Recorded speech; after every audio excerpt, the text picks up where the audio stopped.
Hey y'all! Welcome to the stream. um, and this is session 3 of Harbingers of the Harbingers D&D campaign. Woo! Thank you all for tuning in, for coming to watch the show, and I hope you guys have fun.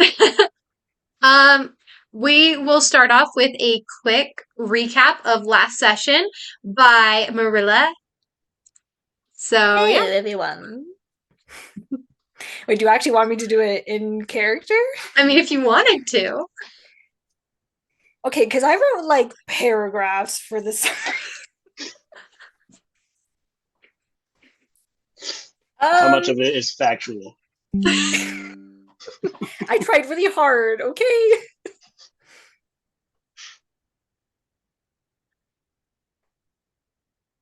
You can say it Yeah, as yourself or as Marilla, I think I'll whichever say it you as want. myself.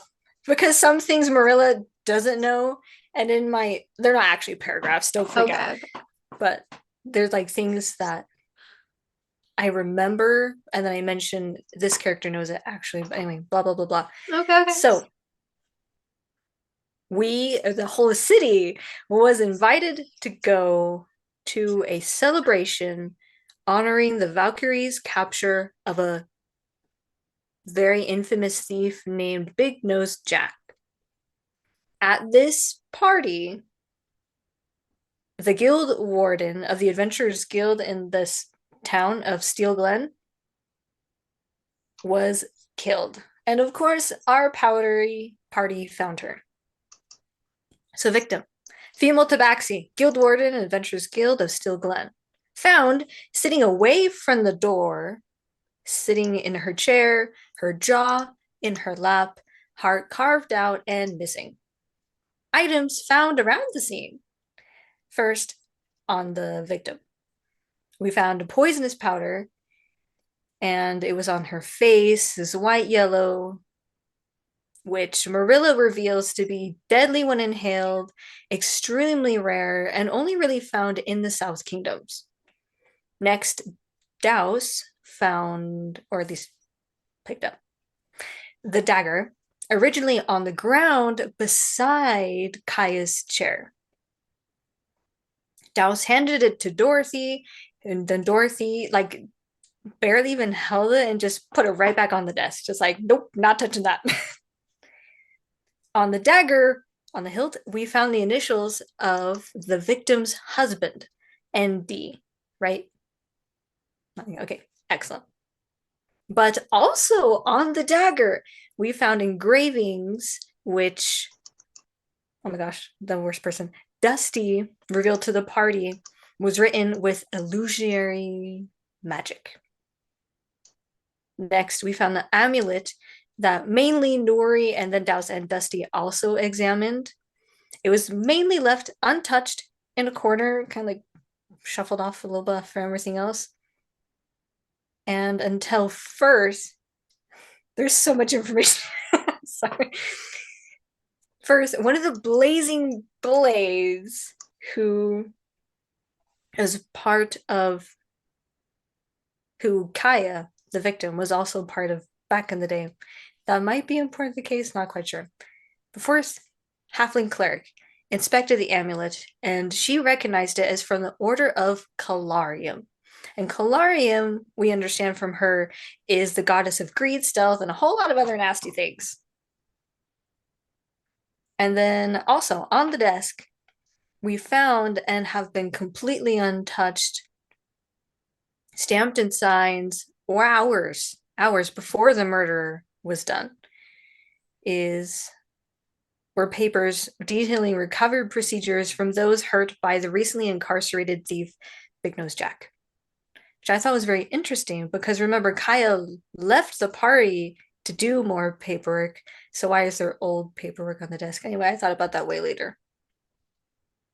Things we noticed when entering the scene: the other entrance was left open, and also the mysterious fact that Dorothy exists. That's my summary. Oh yeah, we left off right at the very end of last session. We were in a discussion with Novak, who is the husband that supposedly owns this dagger. he now knows that one of his daggers is at the scene of the crime, and Firth has left to go find a priest to identify more about the amulet and the goddess Calarium. There we go. That's where we at. Awesome. Okay. And also, one note to add is that Houdini, Nuri's owl, is following Firth and her brother. Yes. And that is where we left off. Okay, awesome. Thank you for the beautiful summary. And might as well dive in. You guys are still within the bounds of the Adventurers Guild Hall here. And you are where you're at. You have Novak in the room and Dorothy in the room with you. As they seem to be... Novak seems to be kind of a little bit stressed out, but not a little bit, a lot stressed out. But he is currently looking over the paperwork that was left at her desk, and he seems to be examining it very thoroughly. And Dorothy is just kind of watching him right now. You know that Anira, the red dragonborn from the fearsome threesome, is currently comforting the daughter, Trixie. And yeah, that's where we left off. Okay, I am going to go over to the desk and examine the paperwork with Novak. See if there's anything suspicious. The question to the players, did we tell Novak about the poisonous dust? Have we mentioned that to him? Does anyone know? So not directly, but whenever Novak has been coming back into the room, Dorothy has been telling him what we have been telling her, which is weird because he knows about the poison, but he didn't know about the initials on the dagger, and we told her about that almost first. It's Dorothy, guys. I swear, it's like death saving throws. We're like, that's another one. That's another one. That's another one. We're waiting till it just is revealed. That's really what we're waiting for. Evidence. So involved. She was actually out at the stage with Novak, like she mentioned last session. But I'm still just so hardcore. How do we know it wasn't an illusion? How do we know it wasn't an illusion? It could have been an illusion. Hold on. Merilla, can you say that again? The part about at the stage? Yeah. So last session,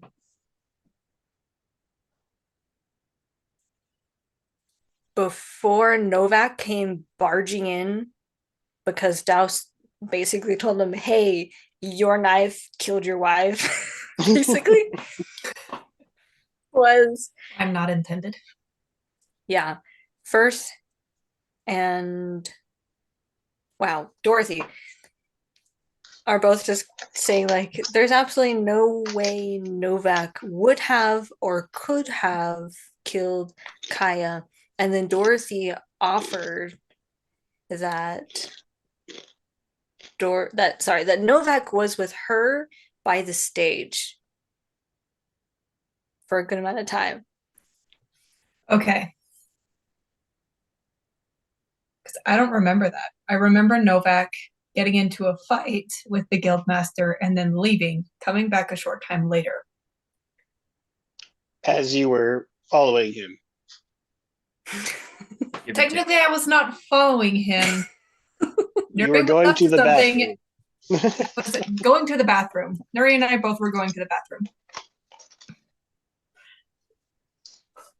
I might just have to watch last session again. I don't know. That's just I'm something not technically calling it metagaming, but I'm calling it Merilla sifting through her memories, which equals me going back and watching the last session like 5 times. And Dorothy and Novak are by the stage. I got a -1 to Unless the intelligence. I don't DM really do just that. forgot to move her token. They're both by the stage. I was moving them around Wait, for what they were doing and stuff. For the most part, I guess. I didn't move everyone around and stuff. Also, Amaris, did you see the note I put in the chat?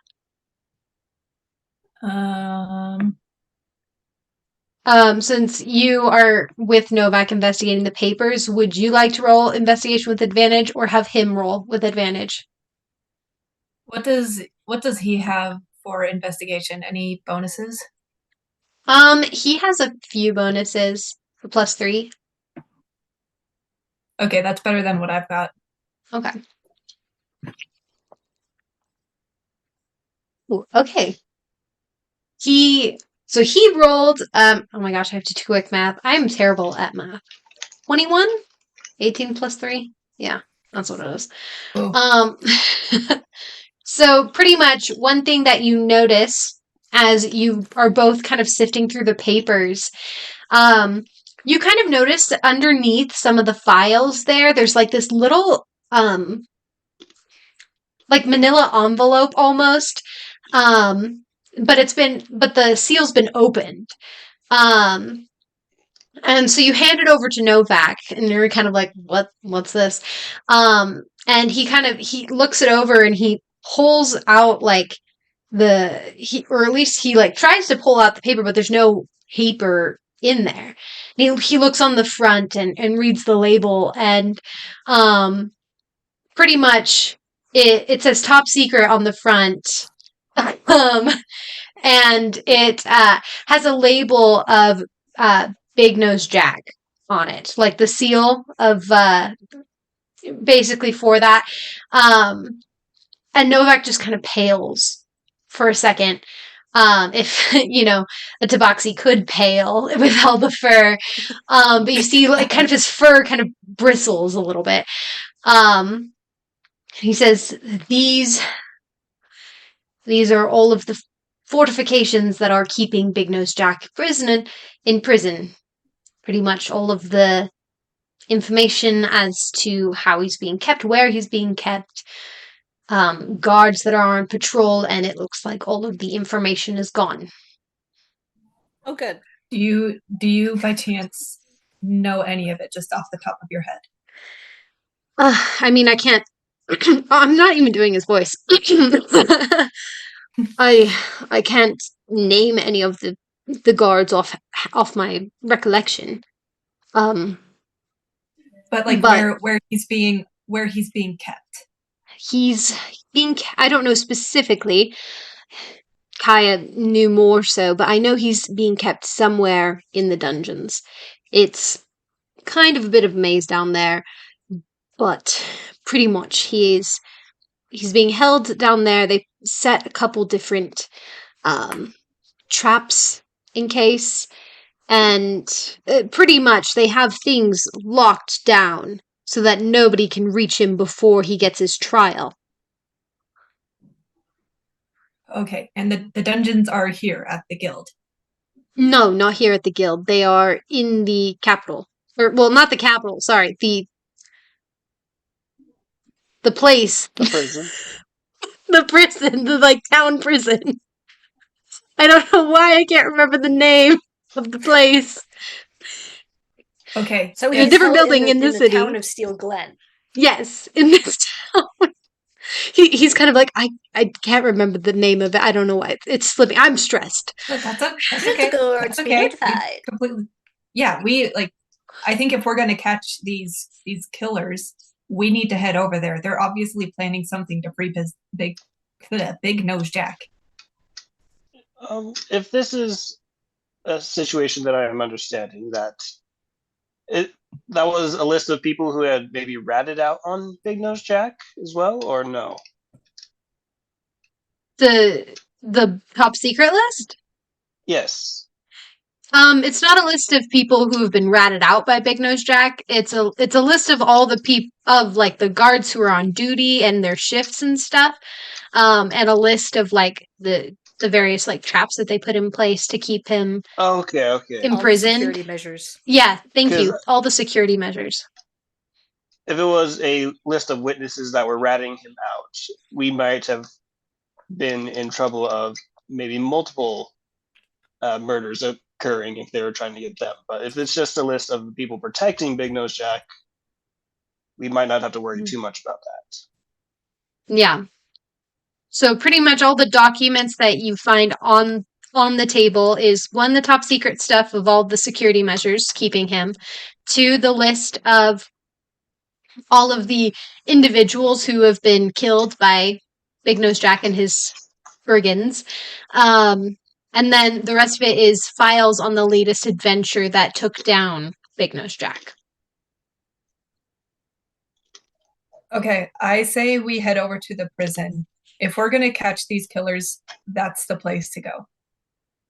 I think you're right. And very quickly. This isn't necessarily a discreet crime scene. They must intend on moving fast.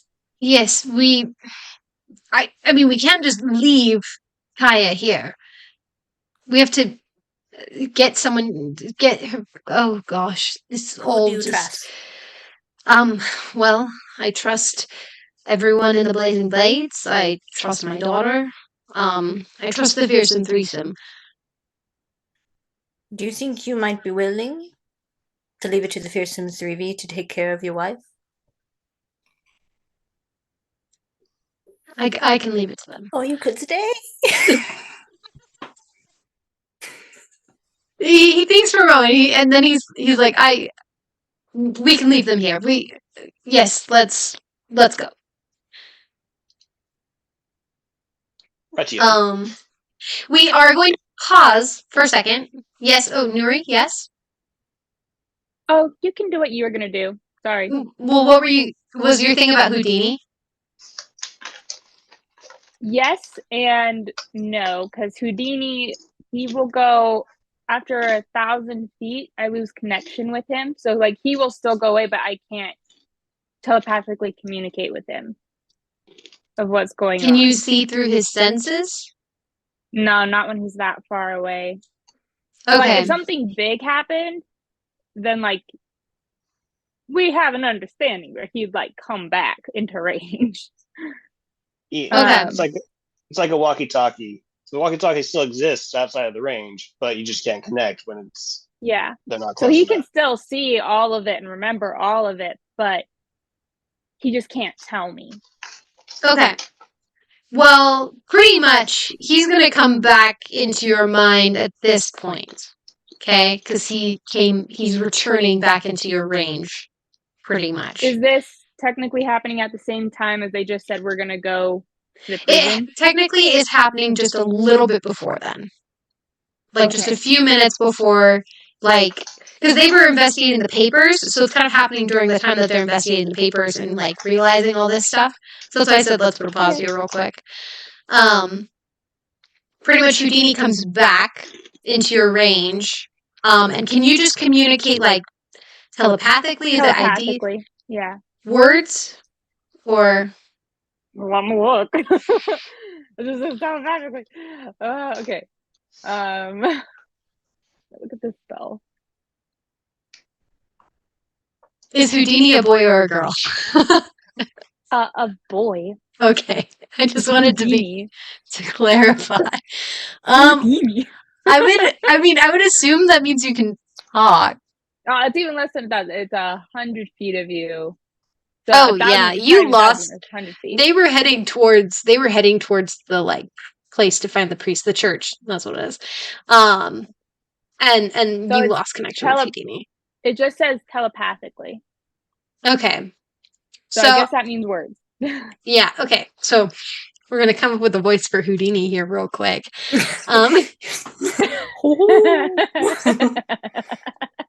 Wait, who? Houdini. Oh, who? Okay. Oh, dang it. I fell He's for not it. an owl. Oh my Is goodness. he? Actually, I don't remember. He might be an owl. He is an owl.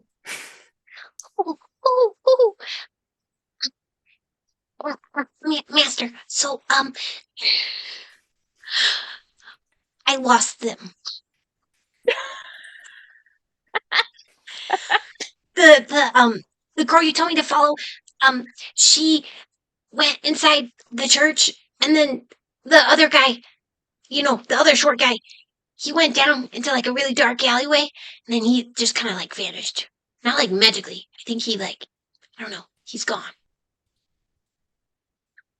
But yeah, Good job, Houdini. I couldn't see anything else, so I'm on my way back. Ooh. Okay, I have a treat for you. Good job, Houdini. Good boy. Is it the water bit again? Yes, it is. Oh, okay, awesome. Ooh. I told you guys it was the halflings. I knew it. Wait, I was so wrapped up at Emily's performance, I completely missed what she I was impressed. I didn't hear any of the words. I only heard Houdini. Now in layman's terms, say that again.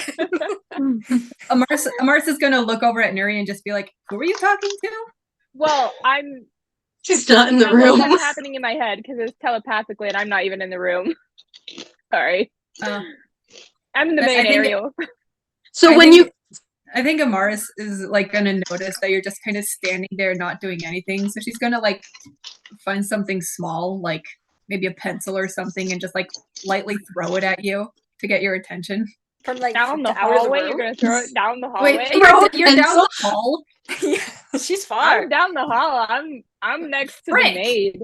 So pretty much while you guys are deciding that you are going to be heading out, Nuri, you finish up this message that you receive now.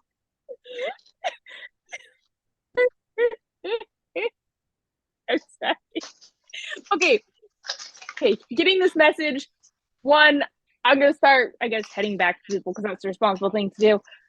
But I'm gonna look at the maid as I walk past and kind of just like bump into her and be like, "Oh my goodness, I'm so sorry." And kind of just do like a quick pat down and see if she has any dust. Don't inhale I'm so it. sorry. Are you okay? Are you? Are you okay? I'm so sorry. I'm like brush her off. So roll sleight of hand for that.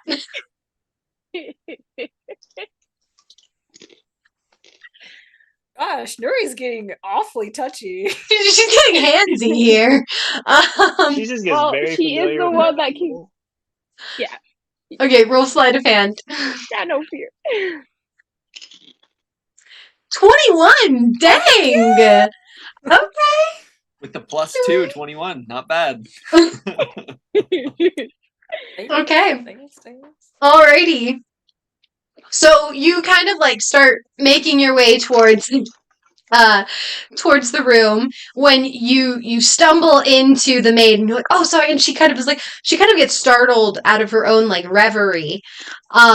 She's like, oh, as you start patting, oh, I'm so, you can mime it. Actually make your noises. Oh,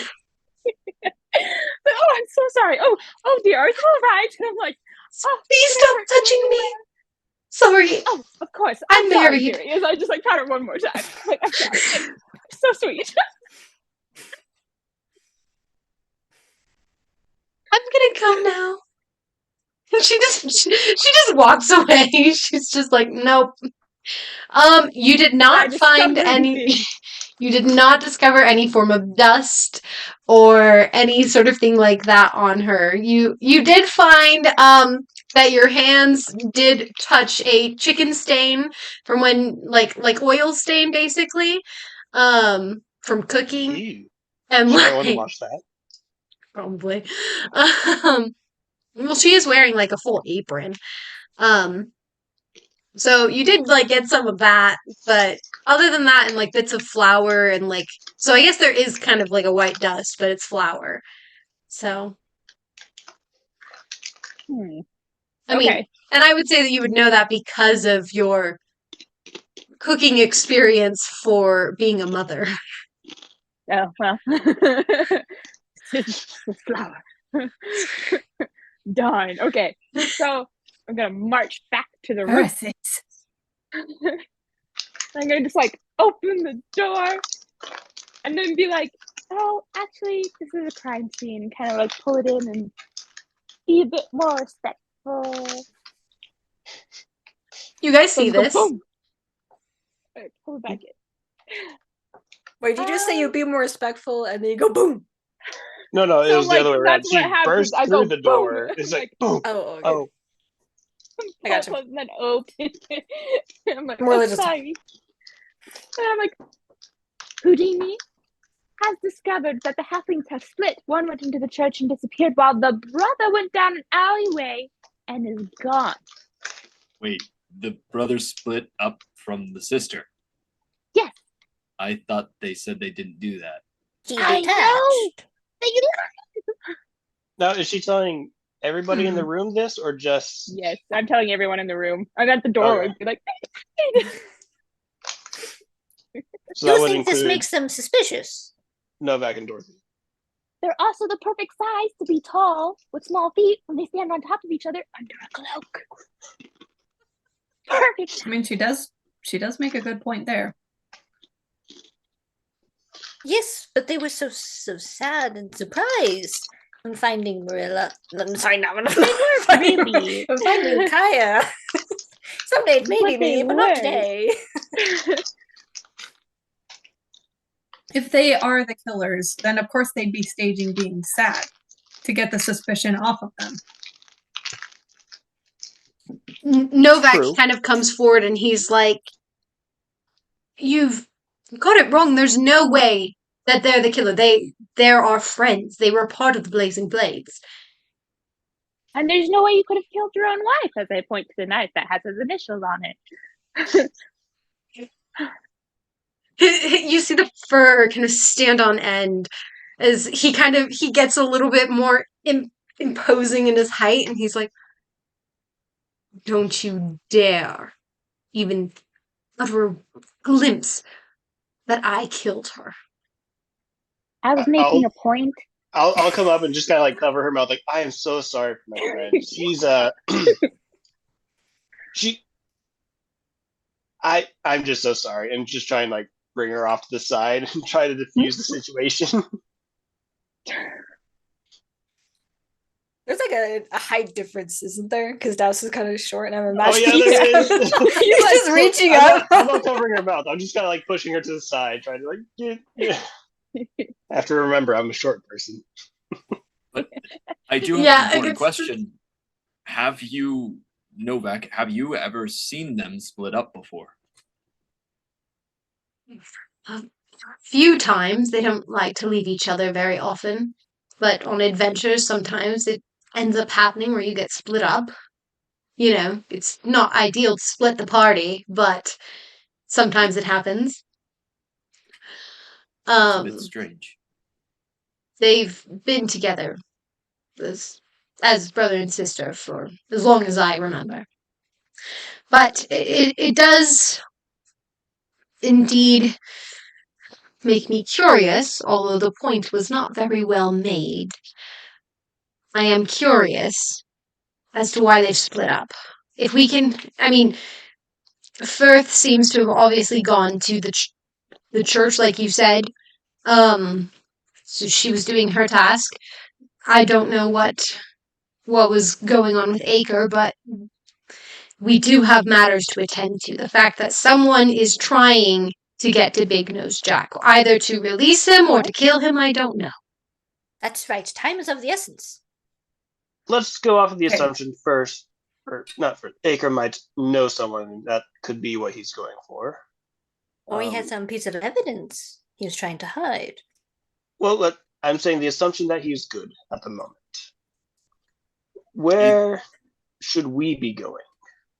Should we be going to the jail? Should we be going to check up on Firth and why they split up? Or I don't know. It just seems like either way, if we go to one place or the other, then we're not going to have time to go to said other place to try and figure this out.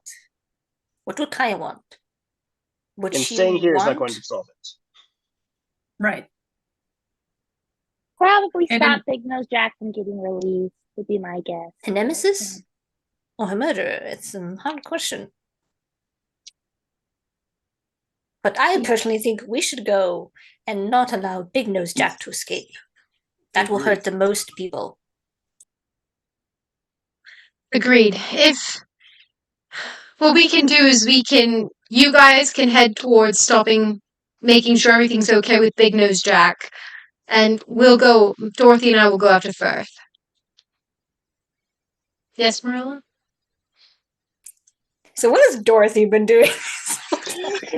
She's been kind of armed. We have to know. She's had No, we're not doing that again. how many insight checks were there last time? Too 10, many. 9? Roll again. Oh my gosh. Okay. Well, so she's kind of had her Marilla just wants to know. She's had her arms crossed this whole time. She did bristle when you made the implication of the possibility of Novak being the killer. She did not seem to like that. Yeah, Nuri. Yeah, none of them seem to like that. But she's just kind of been listening and just, staying close to Novak, but listening.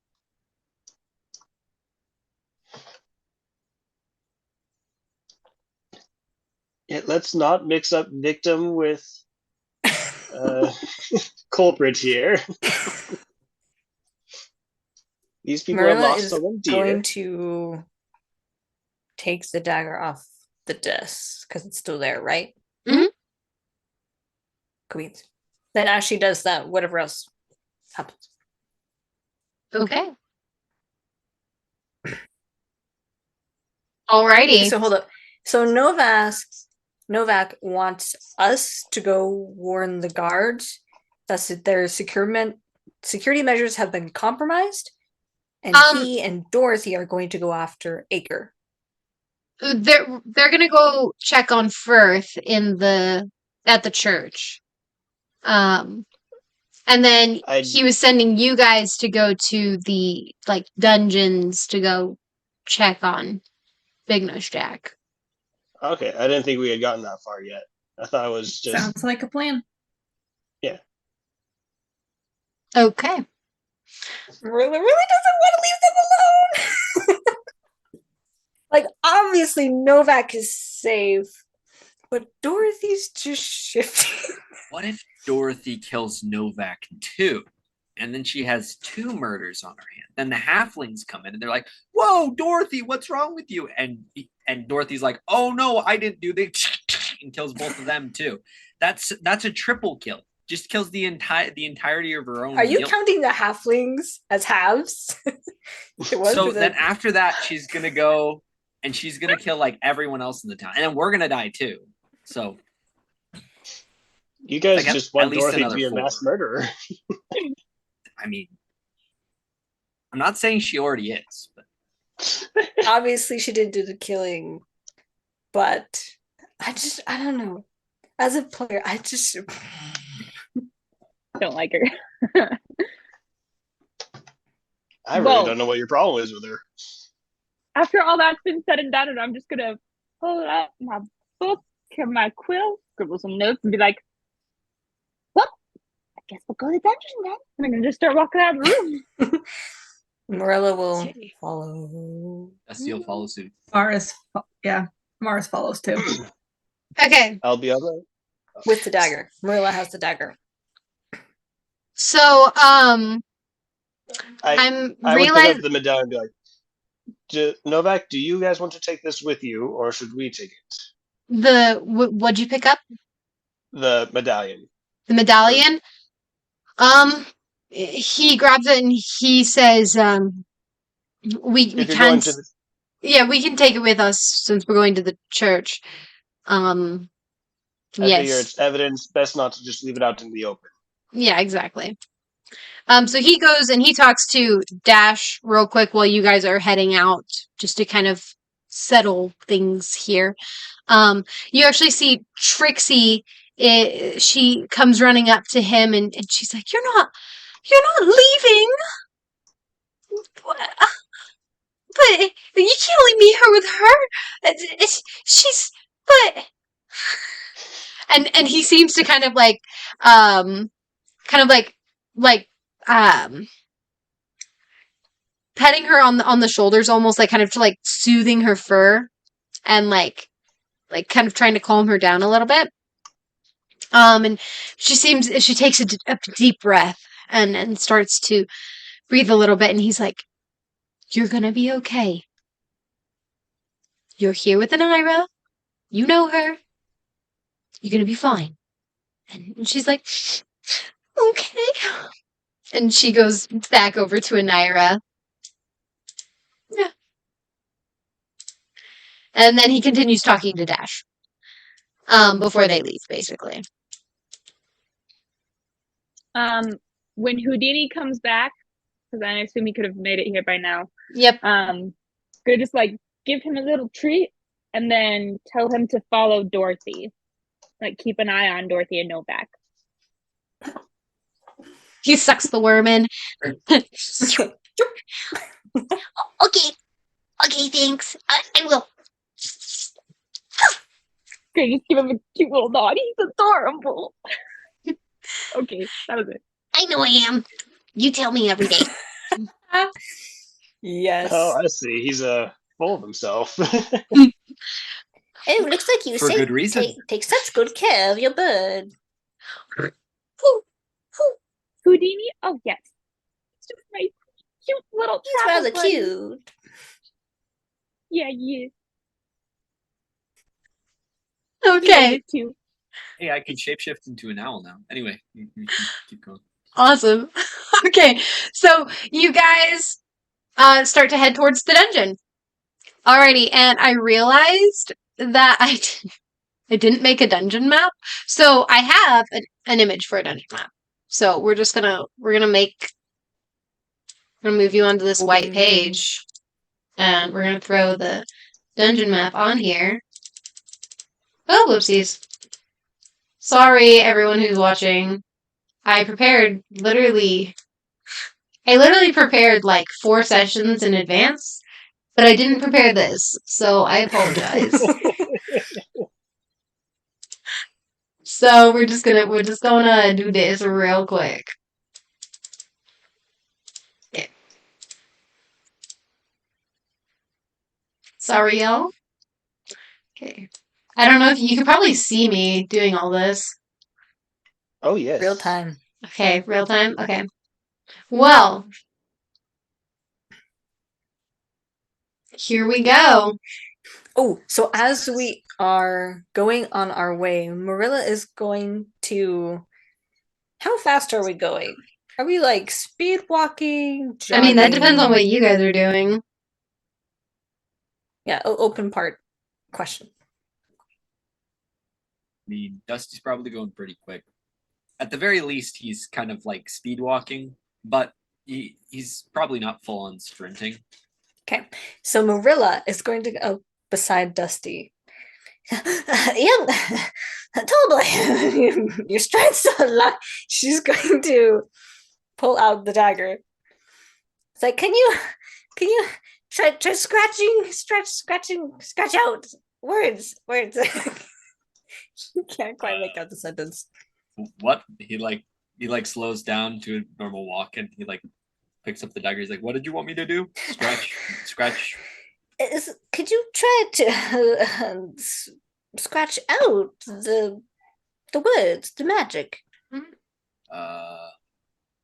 I'm thinking if we scratch out of the runes, we can disrupt it, and we can see if the illusion is making it look like Novak's. Okay. I could give it a try. So Great. he's going to. You're so helpful, Towboy. Dusty. Yeah, yes, of course, Merilla. And he's gonna kind of slow down. Let me double check, see if he even has anything to scratch at it with. But I'd like to see if I can break the magic on the dagger. Let's see You what have I dispel have. magic? I do not have dispel magic, I but was like, isn't I that want a to see higher if I level? can. I want to see if I can try to like cancel out the magic by scratching it away. But let's see if I can even do that. Let's see what I have. I have a big stick. which I have been working with. I also have. It might be worth nothing, but if we can recognize more blades, like what might be underneath what I think is a total and tactile illusion, then it might help us find the exact individual and bring some peace to poor Novak's heart. Yes, of course. I guess I could try. Do you happen to have a knife or a blade of some kind? She whips out a dagger and has it over. Okay. You're like, Sorry, Tobo, I didn't mean to scare you. it's okay. It's okay. It just happens sometimes. I'm just a little Didn't jumpy. your mother tell you not to run with knives? I got suppose. a knife! But No, Douse she doesn't didn't. say that, but I was just like, Oh, dang it! So Dusty kind of slows down a little bit, and he takes the one knife and he's going to try to scratch out some of the runes on the knife we got from the crime scene. Okay, so you're trying to scratch off the runes that are magically there. Yes. Wait. I thought the runes were scratched into the blade. They were etched into blade. No, so it's like they were magically like put on the blade, basically, and almost have become one. But like it's like they're kind of like when the detect magic showed, it showed the runes on the blade, but to you guys, you didn't see the runes Oh, so because they're not visible to the yeah, they're naked not eye. visible. hmm So then how was no well, I guess it doesn't he matter. casts, You guys he didn't casts point detect out. magic. You said that there were runes on it, but you guys didn't point out anything to him on the dagger, except for his initials. We did. I think And he's looking Yes. at it and he's like, what language is this? And then we come up with different ideas. Oh my Remember? gosh. I guess Okay, well, that was a fumble on my Continuity part. problem. They are now visible to everyone. Yes. That was a my bad. I You could totally say maybe magical occurrence happened with the detect magic that they became visible for a yeah. few minutes. Now they're visible permanently. Detect magic did that. Oh, We're okay. gonna It's say- simple. It's we're that gonna say simple. that I carve canon. at the now visible runes with Okay. my normal knife. Onto Novak's knife. You're Yes.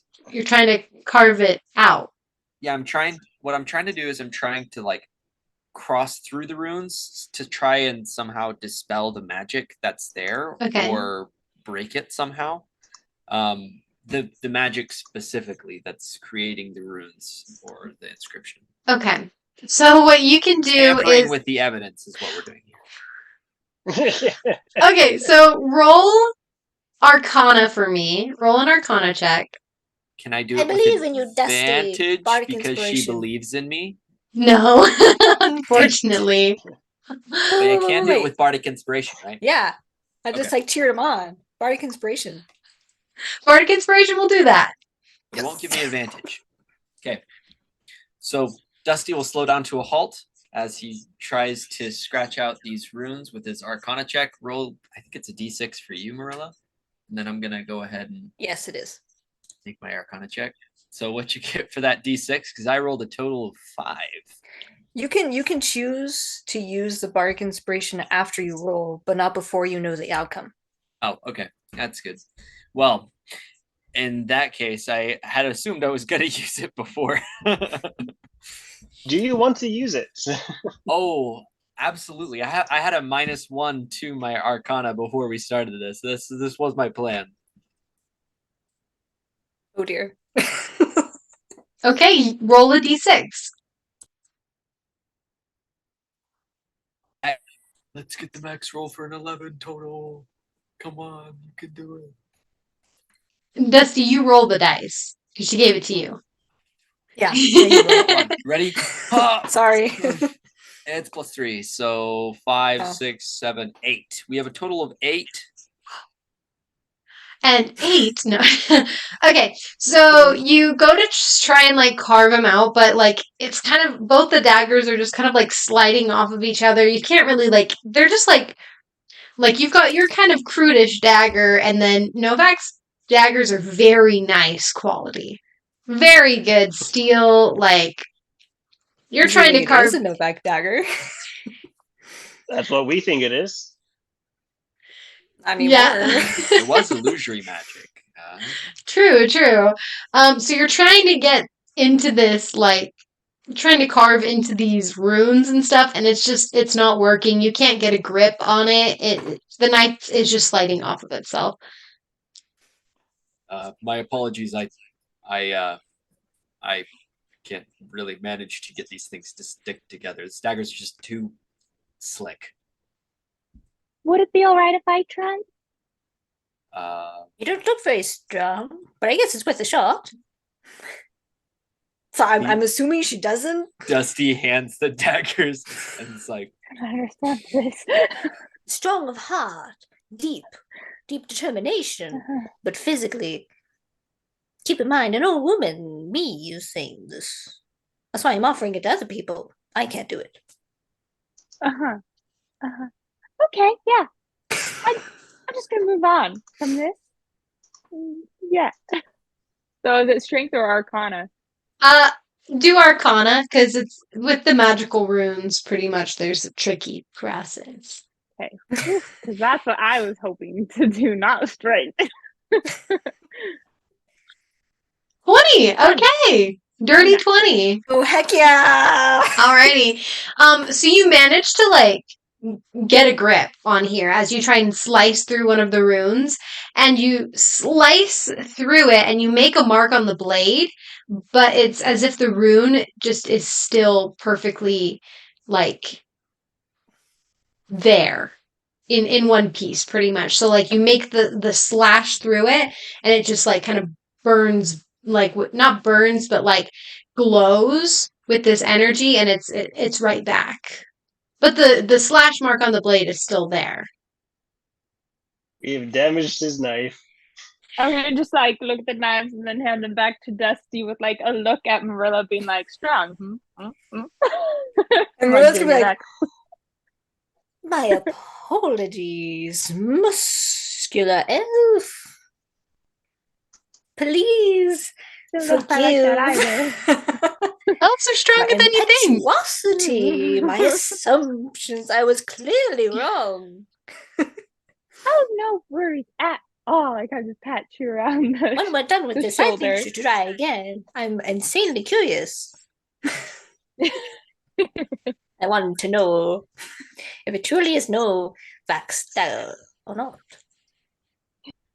But for now, and she continues just kind of booking it down the street, assuming she even knows where it is. so Dusty still has the daggers in his hands, and he just watches as Merilla like runs off, and he's just like, all right. And so he starts following her and puts the daggers in his pack. Okay. So you guys are continuing down the road, or I guess the streets. So ignore this map that I have up right now. I don't have any dynamic lighting on it. It's fine. I just trust you guys. Sorry, that's on me for not being better prepared. I totally like imagined this whole scene and then did not get that. But Okay, we'll just scroll really close on our screen. yeah, just like look really close on what your character, where your character is. But you guys are not quite there yet. Okay? Oh, I'll get rid of my character then. Okay. Let's just run through the building. just okay. I scrolled in real close, so I couldn't just pull it down all the way. Yeah. Okay. So pretty much, I'm sorry. I'm just dying. How you just like went through the. Okay. All right. Anyways, so pretty much, you guys are walking on the darkened city streets. As you are you guys just walking kind of at a casual pace, at a quickened pace, running like quickened. Okay, beautiful. You're Conserving my energy, Marilla but knows still she's going gonna at a faster need pace. breath when she gets there, but she also really wants to get there. so, sort of at A the light fast, jog. like the mom walk where she's like in Yes. Costco, just like trying to Really, get that's all the Nuri. groceries. Nuri is just like, I imagine, embodying the mom walk. Yes. She is the mom walk. Is. So, so anyway, so she's doing the mom walk, and you guys are following her in tow. You guys have to kind of do this half run, half walk kind of thing to keep pace with her. As you know, all kids have to do with the moms. Um, but so you guys keep I'm on going. I'm basically at a sprint because I'm short, just trying to keep up. Strong and fast. There we go, Dusty. Struggling You're with Douse. all right. So you guys are heading towards the dungeon. When okay, sorry, I had all my notes up. So pretty much certain people were ahead of you. Can someone roll a d20 for me? I can.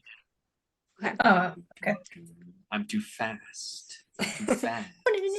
Hold on. Roll. Just Panic the plain Hedgehog. D20. Just a plain D20 right there. Yeah, plain d20. All right. It is a 7 total. A 7 total. Okay. Alrighty.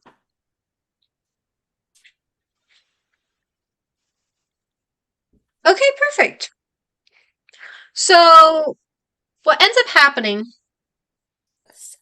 You rolled a 7?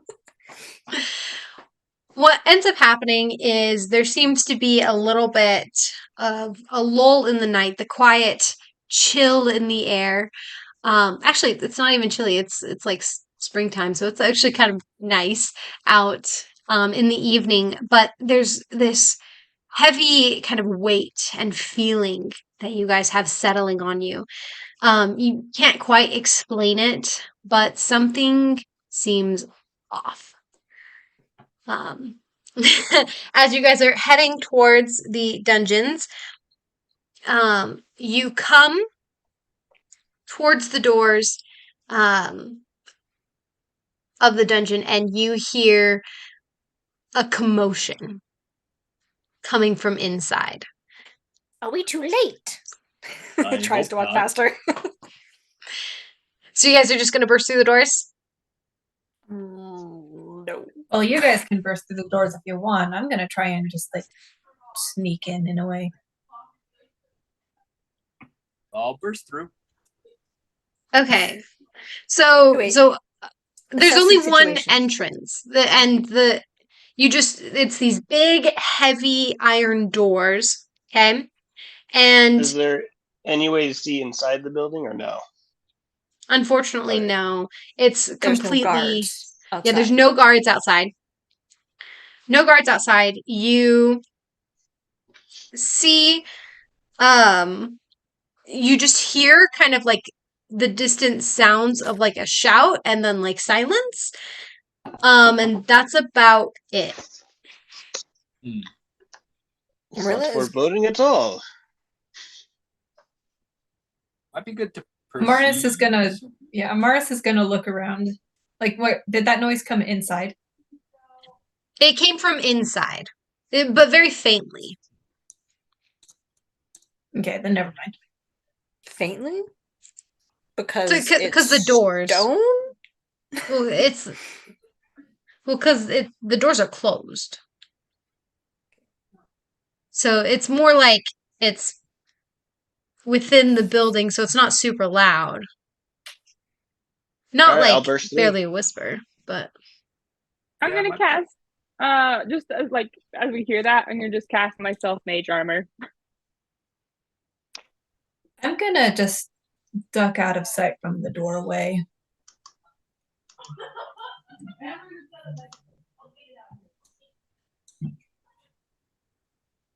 Okay. Alrighty. Sorry, I'm just putting a couple markings here real quick. Don't hate me. I feel like I say this too often.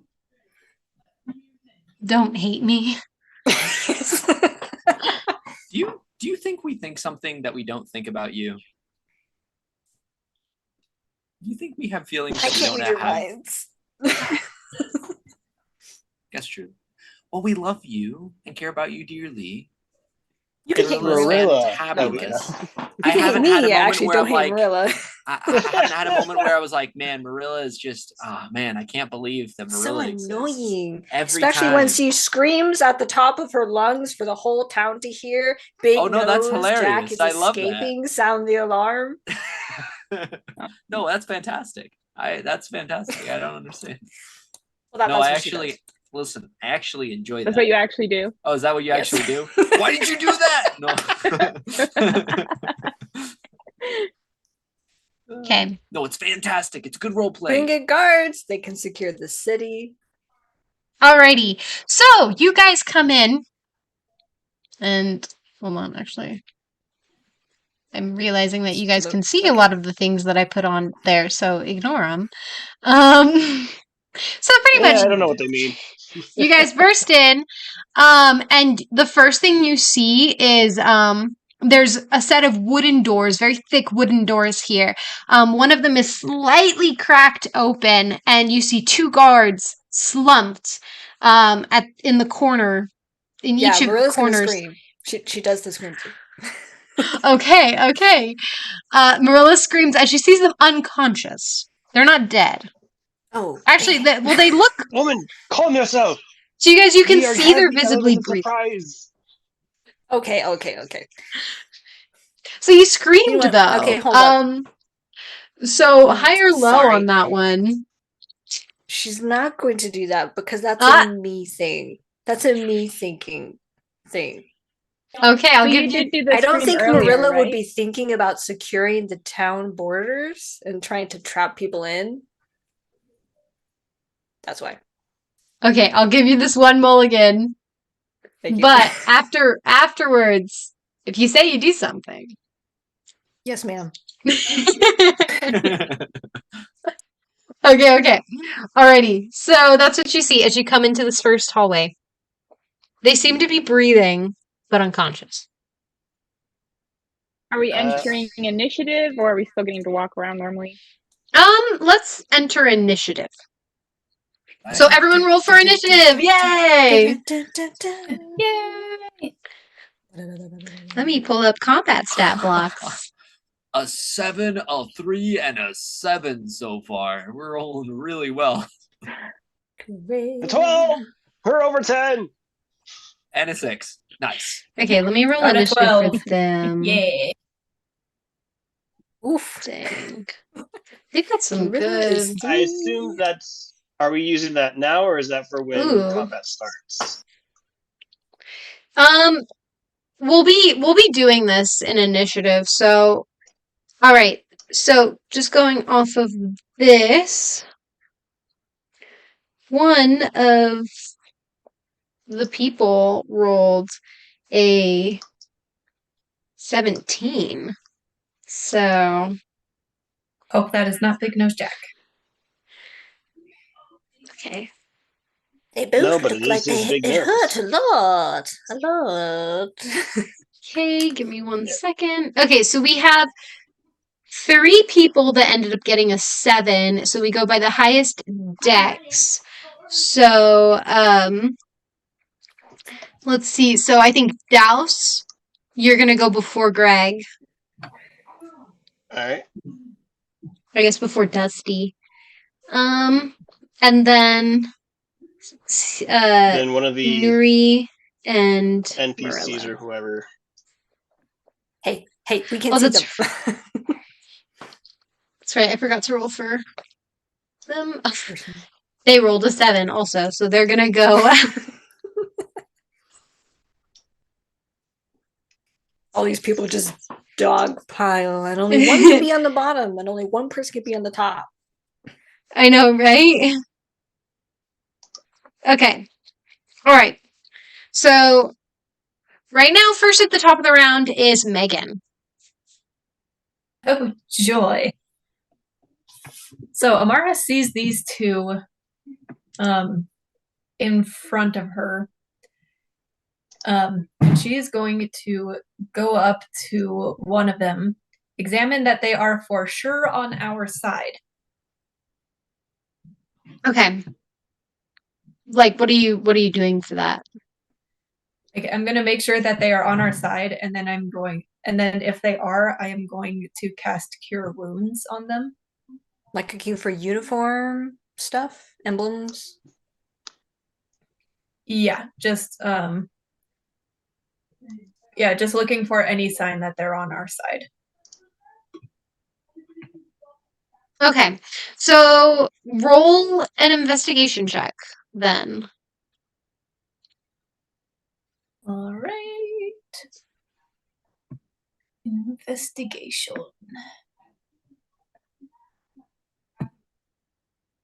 It's a 12. Okay, awesome. So what you can determine from this is that they seem to be wearing the guard's uniform of the city. So take that as you will.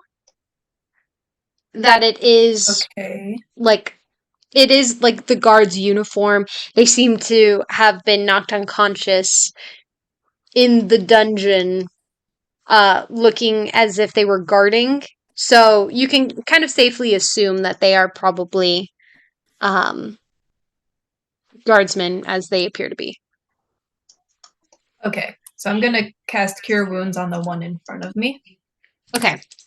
And that is 14 hit points healed. 14 hit points healed on them? Okay. Yes. You come down and you're a bard, right? So it comes through song. I guess.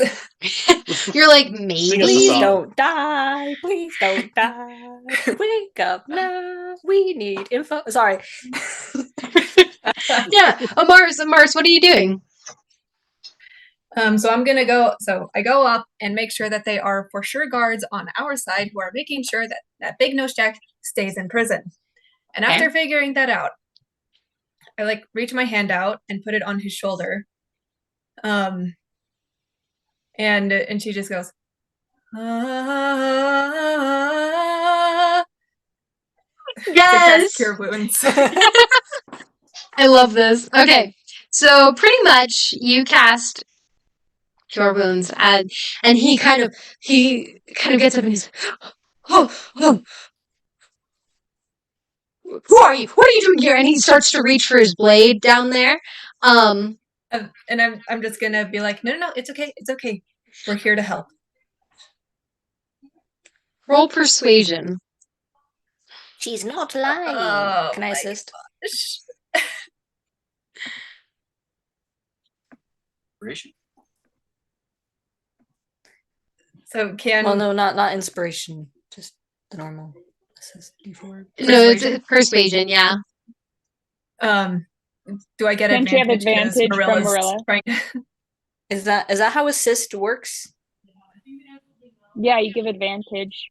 Oh, If- okay. Yeah, so sometimes it's my brain thinks it's a D4. Sometimes it thinks it's oh, something like else. guidance Okay. almost. So does Megan get the advantage, Emily? What are you doing to assist her? Marilla was So saying Merilla she- says like she's not lying. Oh, so you're saying she's not lying. Okay, I thought. Yeah. Alrighty. So yeah, so pretty much you can get advantage for it. 17. Banana. Okay. Alrighty. So he kind of okay. Who are you? What are you doing here? And So he kind of holds his head and he's like, "Oh my gosh. What?" So we come here from the Adventurers Guild.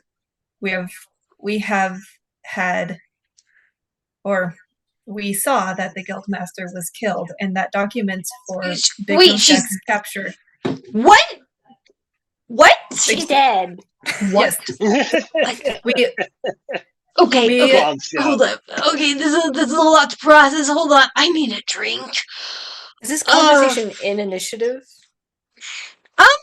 Yeah, I guess it is. If you guys want to pause initiative while we're doing this, you can. I think so. If that's the case, I would go up to him and when he says he needs a drink, I'd give him like a little swig of my flask. Yeah, we'll pause initiative for a minute. He kind of is like, he takes it kind of wordlessly and Don't use your mouth. Here, I just use shape water and I just pull it out for him.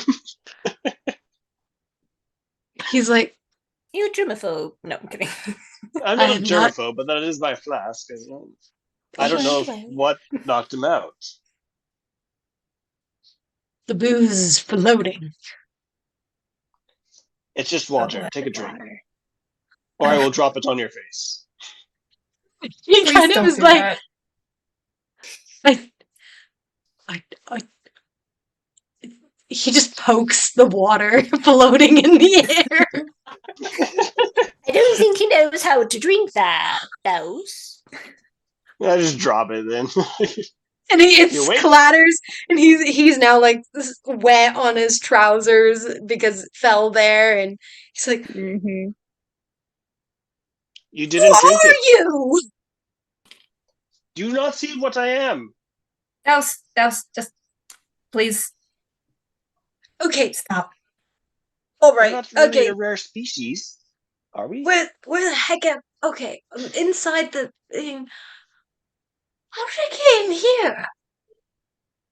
Do you not know how you ended up unconscious? You were outside before? I was watching from outside, and then everything just gets kind of fuzzy. I think I got hit in the back of the head or something. Is that what hurt? My head hurts just in general. It was the whole thing. All right. The whole thing. It's like something rattled my freaking head. That would make sense. I apologize, but we might need to hurry. We have reason to believe that someone is trying to get to Big Nose Jack. And if they are, then we need to be quick about stopping them. Wait, they're pull going. the guard to his feet. He's like, I'd be like, yes, all of that information. You know, you should just really go clarify it with the guys behind the next door. And I'm going to just shove him towards the door. Oh my gosh. Oh no. Assuming the door's not locked. oh I my haven't gone goodness. near the door. I'm just like, They would be pushing him locking towards the themselves door. inside if it was locked. I mean, they would be also locking us outside. But they want to get out, and this is the only door. So far as we What know. is it? I'm pretty sure you wouldn't have a back door to a prison. Like, I feel like that's logic everybody would know. Not metagaming. Yes. If It you're trying to buy depends. time, you might. I don't know. Listen, you can make a door any size with a spoon. That's all you need. So you're shoving him through the door here? I'm encouraging him to go through the door. I'm not actually going to push him through it. I'm just Okay, pushing him he's through the door. he's kind of like is just really confused and really rattled still as he kind of just ends up going through the door and opening them. And you see two more unconscious guards, and he's like, Jerry! Not Jerry! Tim! Hush, somebody hush him. Oh my gosh! I'm We just Who should did be this? quiet. I just Oh, cover the fast guard's and mouth. He's like, Uh, he tries to like escape. Make an athletics check. Oh, this is so bad. I'm just doing what Merilla said to do. Blindly following an old woman. It's 10. You rolled a 10. Well, he rolled a 5. So Oh, You actually managed to keep. I prove He's my like, strength once more. he seems to just be kind of flailing about, as he's just like. He seems very like panicked right now, as he's trying to escape your grasp. Um, Congratulations, you successfully kidnapped a guard. You're not kidnapped. Silenced. Silence the guard. Oh yeah, Hey. that's totally what he's thinking. Can I try to calm him down real quick? Just by saying, like, How are you stop, gonna do stop, that? it's okay. It's okay. Listen, like I said, we think there are people around that are trying to break out to Big Nose Jack. We need you to be quiet right now. Roll He's persuasion. right. Just like from the back. I don't think a he's right is really gonna help in this situation. I just wanted to say it. Ooh, a 5 for the persuasion check. Oof. He kind of he just is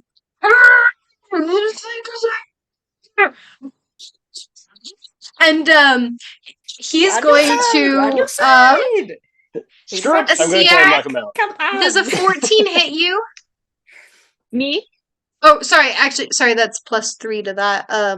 4, 5, 6. 17 hit you? Well, yes, because my mage armor is currently Okay. 15. So He's going to yes. bite you. He bites your hand, dealing 3 points of damage. As he just bites on your hand, forcing you to let go. And he kind of scrambles to the ground, and he starts trying to book it to the door. Behind us or Hi, which at least door? looked Yeah, around. behind Okay. you guys. He's basically trying to like get past all of you guys and out the main doors. I mean, Merilla just lets him. that's one less Yeah, worry. I'm not gonna let him, or I'm not If you gonna tried to- stop him. I'm just. If you tried to go forward, I was going to knock him out. But Go backwards, let him go. Like, okay. You guys are like totally down with him just running and leaving. Bye. Getting some help, you know, All right, I'm Yeah, just gonna. exactly. against us. We gotta Okay. find the guys though. We gotta find out what's going on here. I'm gonna just inch out. I found a door. So Truly. Dusty's gonna say, I can rouse all of the guards right now if we need that. That's a we already brilliant saw what idea. happened with one guard. Perhaps not. I think if we don't talk to them, perhaps, and let them figure it out themselves, might help a little bit.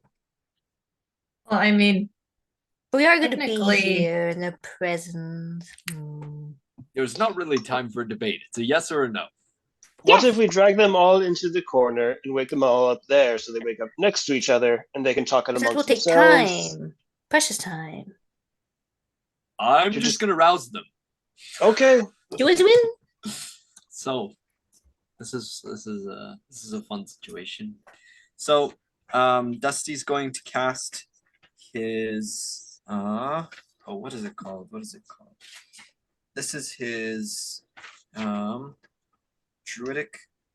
He has a spirit totem. That's what it's called. He's going to cast a spirit totem, which creates this totem sort of modeled after a unicorn, almost looking like a log that has a horse carved into it. And Is it it's really got this- shaped like a unicorn? Yeah, and it's got this sort of ethereal presence about it. That's pretty And- legit. He creates it. Let's see. What can work with that all? Let's just double check. So that'd be we'll just say where Dusty's standing. So he summons this next to him, and then he's going to cast Good Berry to produce 10 berries in his hand, and that'll be one spell slot. So this will take about, let's see, that's bonus action to summon the totem, action to summon the good berries. We're not in initiative, but just to keep track of kind of time, how long this takes, about 6 seconds. Okay. And then he's going to take one of the berries, and he's going to. Oh, I guess he's not damaged. Wait, who's damaged? Who was it that got bit? He's going to give a berry to you, and he's going to say, "Eat this." I eat it immediately.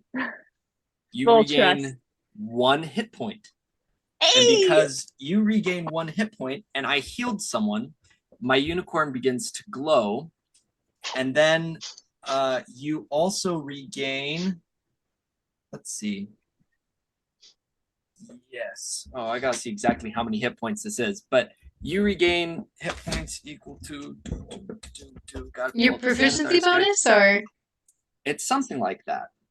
But I'll double check just to make 100% sure. can I just make a comment? When you said "eat this," I just instantly thought back to My Hero Academia with All Might holding out the hair. Eat this. Eat this. Yup. Still have not seen that one. That's Oh, okay. it's a good one. Okay, so equal to my druid level, so +2. So you regain 2 more hit points, and then the 3 guards also regain 2 hit points, bringing them all to consciousness. Okay, so they're at 3 hit points if you're feeding them each a good berry, or is it just the? I give the 1 good berry to Sierra's character, and then Okay. because she eats that, the totem glows and heals everyone else for 2 hit points Everyone with, is it within a radius or? within 30 feet of the totem. Oh, okay. So So 3 guards. yeah, so she gets 3 hit points. Everybody else gets 2. Okay. Merilla. So as soon as the totem whips out and it's recognizable as a unicorn, Merilla is gonna this in this short span of time. It's like slowly take a step forward toward the totem. A unicorn, and her eyes kind of start to water. I've always wanted to see a unicorn. Well, I apologize. This isn't really a unicorn. It looks kind of like what I suppose a unicorn might look like. It's literally like a log. It's kind of like a bust of a unicorn. It's basically just the head. I love how he goes into technical detail and But it's just want to make sure you knew. It's all right, Dusty. I understand. But Yeah. it glows. It's in the shape of a unicorn. It is awfully small to be a true unicorn. But and she takes notes of Nuri's healing and of the guards waking up around us. it did assist you in healing, didn't it? Yes, it did. Okay. Now the guards are up. Yes, now the guards are up. Yes, they are awake and they seem to be kind of like kind of one of them. You see, one of them is like he looks over at the other guard and he's like, Jerry. And the other guard's like, Tim. Oh, Jerry's Jerry. Yeah. So the one furthest from you guys, this guy, that's Tim. And the okay. guy lower down, that's Jerry. So Dusty's gonna call out to them. He's gonna say, guards, are you all right? Yeah, so Tim's gonna be like, yeah, I'm okay. Jerry, you good? And he's like, yeah, I'm good. And then you see one guard kind of leaning up. The other guard from the entry corridor starts to lean up against the stonework, kind of getting himself up to his feet. He's like, I'm okay too, guys. Don't worry about me. I'm okay. Right. We And came they're in like- here and yeah, you go. Oh, I was just gonna say, you notice Jerry kind of nudges Tim, then he's like, what was that guy's name again? And Tim's like, he shakes his head. Continue. So Dusty's gonna say, well, we came in here and That we one's noticed that the 4 of you were unconscious, and we're from the Adventurers Guild. We're here because we think someone might be trying to get to the cell of Big Nose Jack. There's no question. The others Yeah. were knocked out. Gilderoy Kai is murdered. Terra taken out. Random other details. We don't need to explain Wait. right now. The guild go. warden's dead? Tim Yes. says. All torn out. Bloody mess all over. Not fun. It's We kind should of Let's stop- horrible. continue. Let's go. But We the should point stop is, leading we with need that to hurry. bombshell. That bombshell's getting us sidetracked a lot. We should just tell them the Maybe- necessary info. Yeah, maybe What? we shouldn't tell them Keep about that on the the down low. She's Oh. dead? Yes, dead. Holy crap, what is Where's this? Big Nose Jack? What is this city going to? Oh my gosh. Jerry, did you hear? Jerry's like, my whole world is crumbling. Jerry. Yes, Jerry, yes, it is crumbling. Yes. Time to go. Tim. I'm like clapping my hands in front of their faces. I'm like, pay attention. We need I'm to just get gonna Big leave Nose the room. Jack. They just kind of like are sitting there on the floor next to each other and they're just like, what? You see the other guard kind of come around, like stumble out, still kind of holding on to like the door. And he's like, head down the hall. Big Nose Jack is held in the southeast corner of the building. Which way did he point? Did he point towards the door or was he pointing somewhere else? Well, he pointed up here, to up north, basically, to the only door that leads further Okay. in. But he said Watch me that break through the it's wall. yeah. He said Big Nose Jack's cell is in the southeast corner of the building. Thank you. And I'm just gonna run down the hall. Are any of you going to come with us? I mean, as guards of, the prison, it might be really helpful. Do you talk a little bit? Tim One of and you guys Jerry. He's already gone and left. You don't need to worry about notifying anybody. Tim and Jerry seem to just be kind of like talking to each other, like, the freak just happened. They're like, we're not paid enough for this. And then the other guard, kind of looks at you guys and he's like, money. he's holding his arm and he's like, if I were to say that, if I were to say how good I'm doing out of like, say 30, I'm at like a 2. Well, that's Wow. understandable, I suppose. I don't Sorry, think Dennis, I can you're really. strong. Dusty holds up a berry towards him. He says, eat this. What? Eat it. It will help. It's magic. Is it gonna kill me? No, it's healing With magic. chocolate. It's healing. Oh, it's healing. Okay. And he Yes, just yes. grabs it, pops it in, and feels 1 point better. 1 from the berry, 2 from the totem. Okay, so he feels 3 points better. And also the other guards regain 2 hit points as well. Okay. Alrighty. So he's now at a 5, and they are now at a 4. I thought they Amaris were is all gonna also unconscious, not actually injured unconscious. My bad. Yeah, no, Amaris is- they do look a little injured, but more like from force and like head, I guess, like bang, bonk. Bonk. They were not Knocked surprised. him out. Surprised. Yeah, they were surprised, for the most part. Okay. Sorry, Amaris.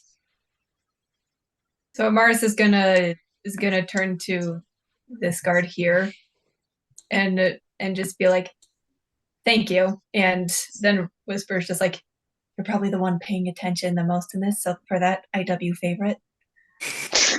I'm gonna whisper that quietly to him and then head off to join the others.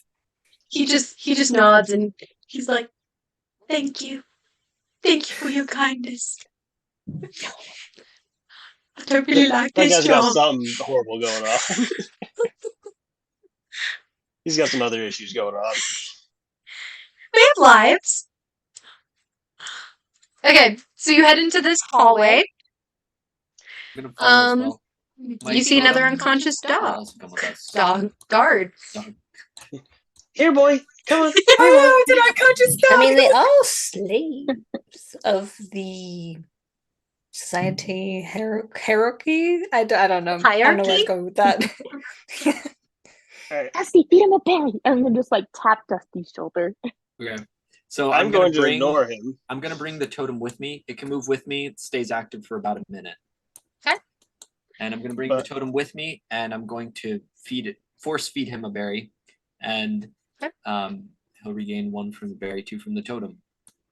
All right. I'm going to come to this area and try and just peek down the hall, see if there's any enemies or signs of people.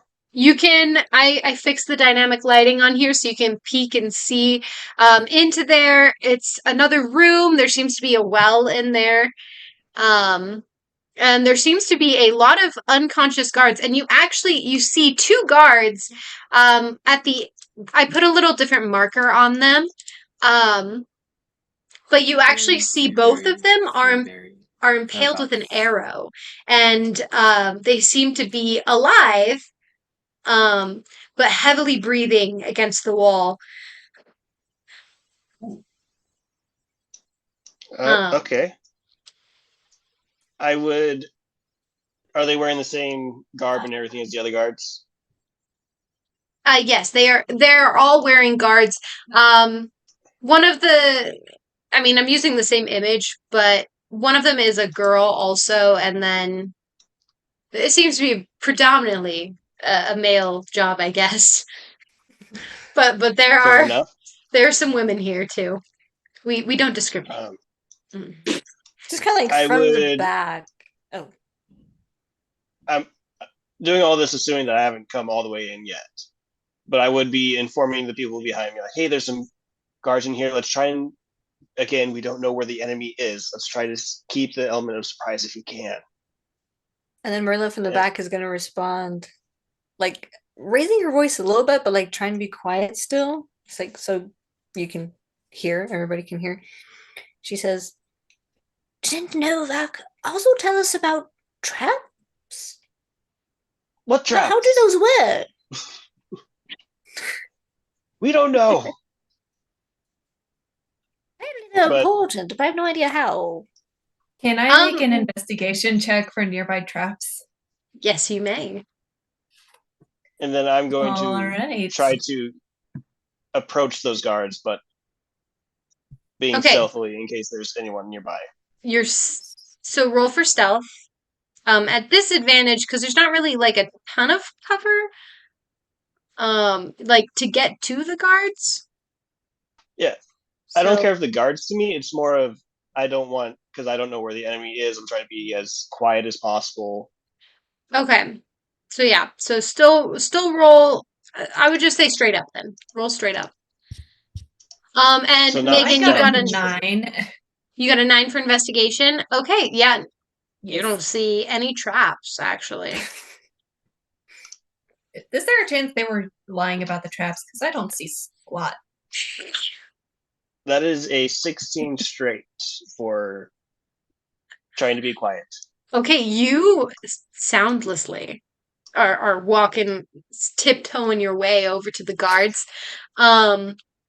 You guys kind of got like the Pink Panther music.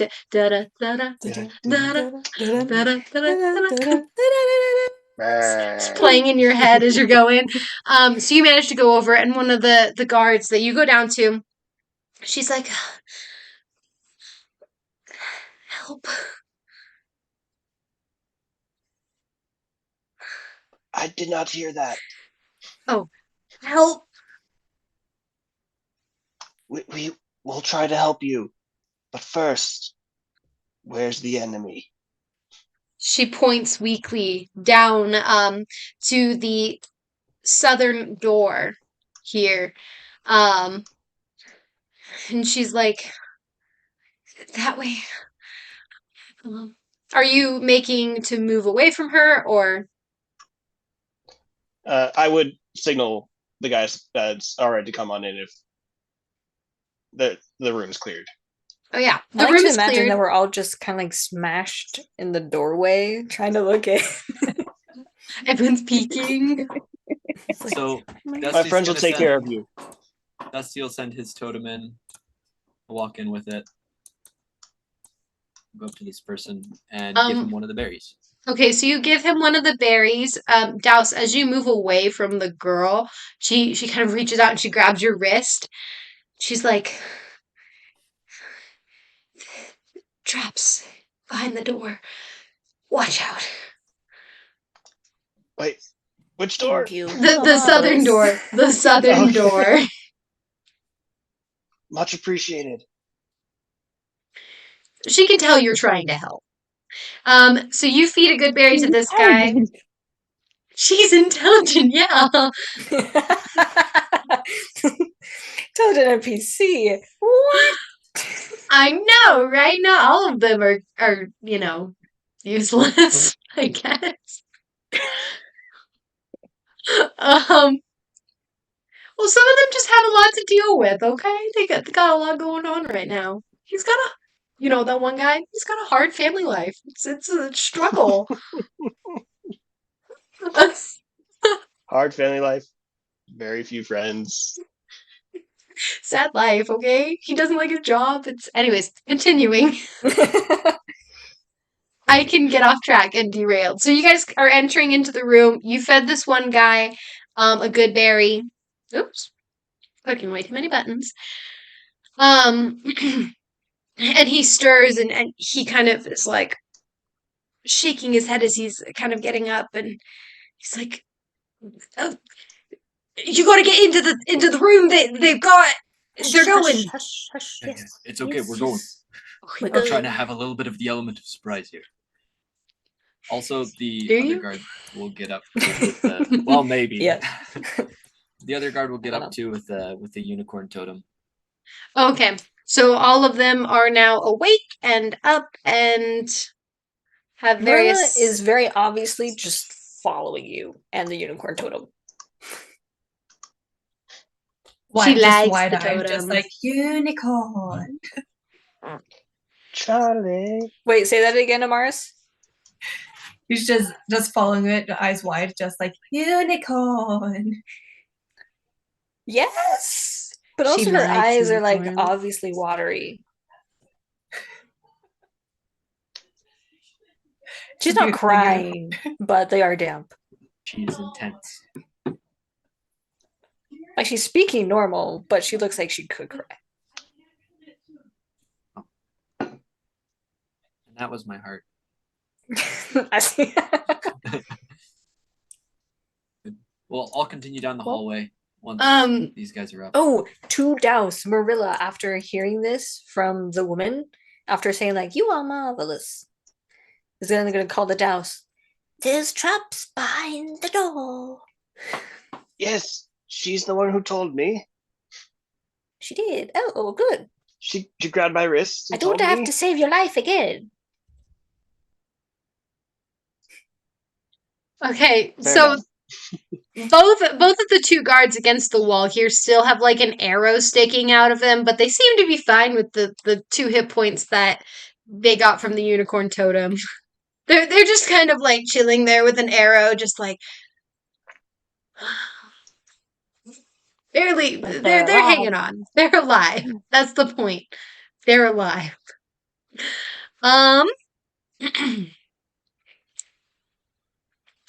And as you guys are you heading towards the door there?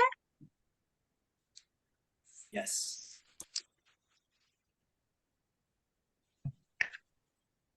Okay, Oopsies. so if there really is a trap behind that door, the question then becomes, who's going to open it? I have mage hand. That's an excellent idea. Yeah. Okay. Step a little ways away from the door.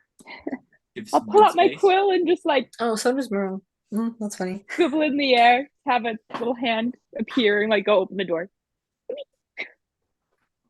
So you're just having like a hand open the door? Yeah, mage hand. Mage hand. Okay. All right. Well, it opens like inward, pretty much. And other way. you open the door. What's your passive perceptions? Passive perception. 16. 15. Where do I find passive perception? Oh, there it is. At the 9. 14. 14, 12. 9, 12. 15. Okay. Alrighty. So, yeah. So you guys, the door opens up a little bit more. With the Like opens up more than what the hand opened it, like someone else opened it. Oh, I thought you were opening it up all the way. With the Oh, hand. okay, sorry. It's just like you said opened up a little more and I was like, Oh, what? no. Is the hand opening it just a crack or all the way? Halfway. Okay, so it opens up halfway. Yeah. Could I And then it look through opens the a door little for more? a trigger? You're gonna investigate it for like a trap? For just a trigger. So yeah, a trap. Okay, so make an investigation check. Well, 13. Okay. All right. So in your investigation, you actually managed to find a very thin, almost invisible, but it's just it is still tangible and clear thread going along the base, just right underneath, like where there's like a tiny gap underneath the door, just lining the base there. And as you kind of investigate it, you can see that it's a tripwire. And pretty much as you're investigating, you notice that there are some spears, or I guess not spears, but like holes up above the door that have, you can see the tip of what looks to be a spear, kind of on the very inside of a hole. Okay, and so the wire itself, it's between the door frame from one side to the other side, not attached to the door opening. Yeah, it's between the door frame. Okay, so no matter how far we open the door, it will not trigger. Yeah, it won't trigger. Oh, yeah. Douse, don't go in. Don't go in, Douse. No, I'm not going in. I'm just checking. Okay. The door, I think, is fine. There's a little wire just right here. Don't touch it. Is I'm that actually- how traps work? Wait, guys. Yes. Think about this. There's only one door. They have to come through this door. We can ambush them. I'm gonna close the door with the mage hand. Merilla is going to look over to the other 2 doors. And they're not going to come through there. Well, I'm assuming that leads to other prisoners. she pointed this way, True. telling us that this is where the way they went. Could ask one of the guards. Dusty kind of turns around. He's like, "Is there another way to get out from the cells to here, or to exit the building that you know of?" This girl who kind of is she's over intending to one of the guards that are knocked down by an arrow.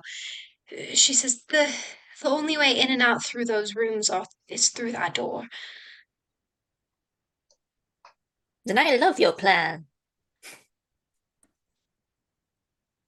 Genius. Strong, fast, quick, and smart. Nuri, how do you do it? You're gonna make me blush. I don't know. It's just a natural pointy ability?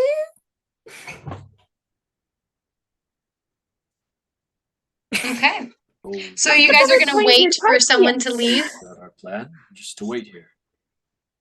I'm gonna I hold my actions guess as soon so. as that door opens or cracks opens. I'm gonna cast grease over the doorway, Okay.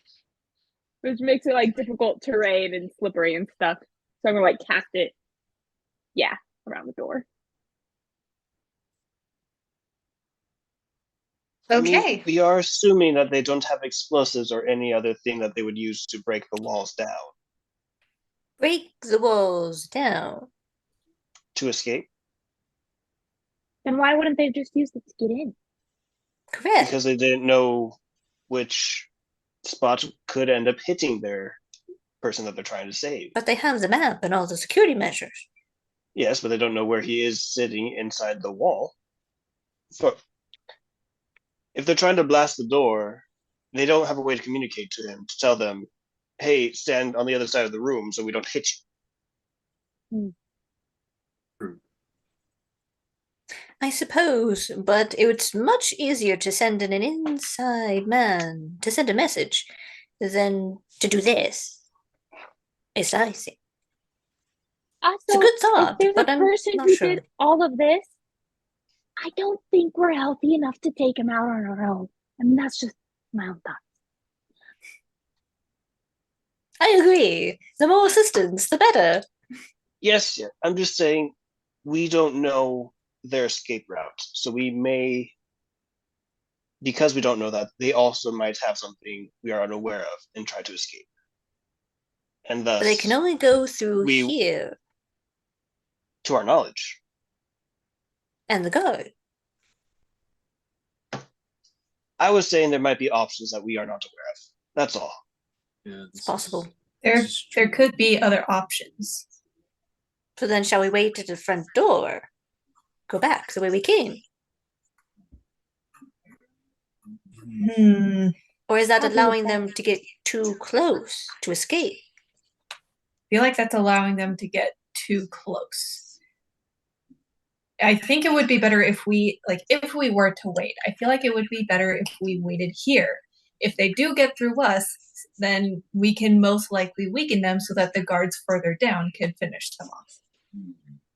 I think I would feel comfortable if we sent someone to at least get eyes on them so we can assess Houdini! the Where's situation. Houdini? Because we don't know how many there are, we don't know what they have, and many other things. Actually, one moment. That's actually good. I can call Houdini back. I can pull him back into space and then resummon him right next to me. I might have another solution. And she kind of like sits back on her heels and leans a little bit toward the unicorn totem, as she thinks. Okay. Actually, the guard that was shot with an arrow. Well, actually, any of the guards. How many people are here? Did you see any? It's a good question. Dusty kind of turns to the guards. Well, from what I can say for certain. Oh wait, they were conscious when you came in. Yeah. There were two people that came in. They were small. One of them was wearing a hood. And he shot us from the shadows. She says shadows, and I start looking for shadows. Like, like shadows. Short shadows. Is the church nearby? No, it's kind of a little bit. It's semi nearby. It's about like a 5-minute walk away. So I think it's pretty close. There's something very suspicious going on. Okay. So you guys pause for a moment. Sorry. You feel this dread, this sense of dread come over you. As it seems like the whole building kind of quakes slightly, like a tremor. Not like anything's falling apart or anything, but you just feel this like tremor. And you and it just seems like everything is almost dark, like in your soul for a moment. And then after a few moments, the feeling dissipates, and suddenly it's as if nothing was wrong. Do I recognize what that feeling? Have I felt that before? No. Like 2 years ago? Merilla was about to ask. Yeah, I don't think any of you guys have felt this feeling before. I'm immediately gonna look to Douse and be like, I'm so sorry. You were right. Douse? Yes, because she said they were gonna like make something explode or something. And then we just felt the whole place quake, and I was like, you were right. Should we go in then? But I don't See, I But say we could send it we a could best ghosts probably make a person feel like that. okay, if they hold on, if they do if they have done that, I think we could have some of us go around to the cell and some of us go back around the front as an attempt to surround them. Split the party. Didn't someone earlier say that's an awful idea? I'm new to these things, so I'm prone to listen to advice. I'm going to peek It's down just the a hallway. suggestion. It's not a bad one. You're gonna look down the hallway? Yep. Okay, you can peer down the hallway. There is I nothing. don't see anything. You see an open door at the end. Is this just a little decal on the map, or is that actually something? What's a decal? Over here where I'm pinging. Okay, hold on. That is a decal on the map. It looks Okay, like so a that's pile not... of rope. Ah! Okay. Gotcha. I couldn't tell if that was actually something or if that was just like I don't know. There I don't see anything. Yeah. Do you feel anything? I mean, not entirely. Maybe a little warm, but So your soul is dead inside. All right. Oh, I No, will I remember am this. perfectly getting Douse. Sorry, it's an inopportune moment. That gross, dark feeling I'm we felt earlier. I just wanted to joke around. Sorry. You're my pawn, Douse. Forgive me, unicorn. And she air pats. She does not touch the tournament. at this point, the unicorn disappears. By the way, as she goes to pet it, she disappears. you tap it twice, and then you turn back, and it's not there anymore. Bye, unicorn. It'll be back. Don't worry. This is the payment I get for teasing. Sure. Okay. Alright, what is our plan Yeah, what of are you guys action? gonna do? I say we go in. We have more numbers than they do. If there is only 2 of them. However, I mean, we ought to be careful how we approach.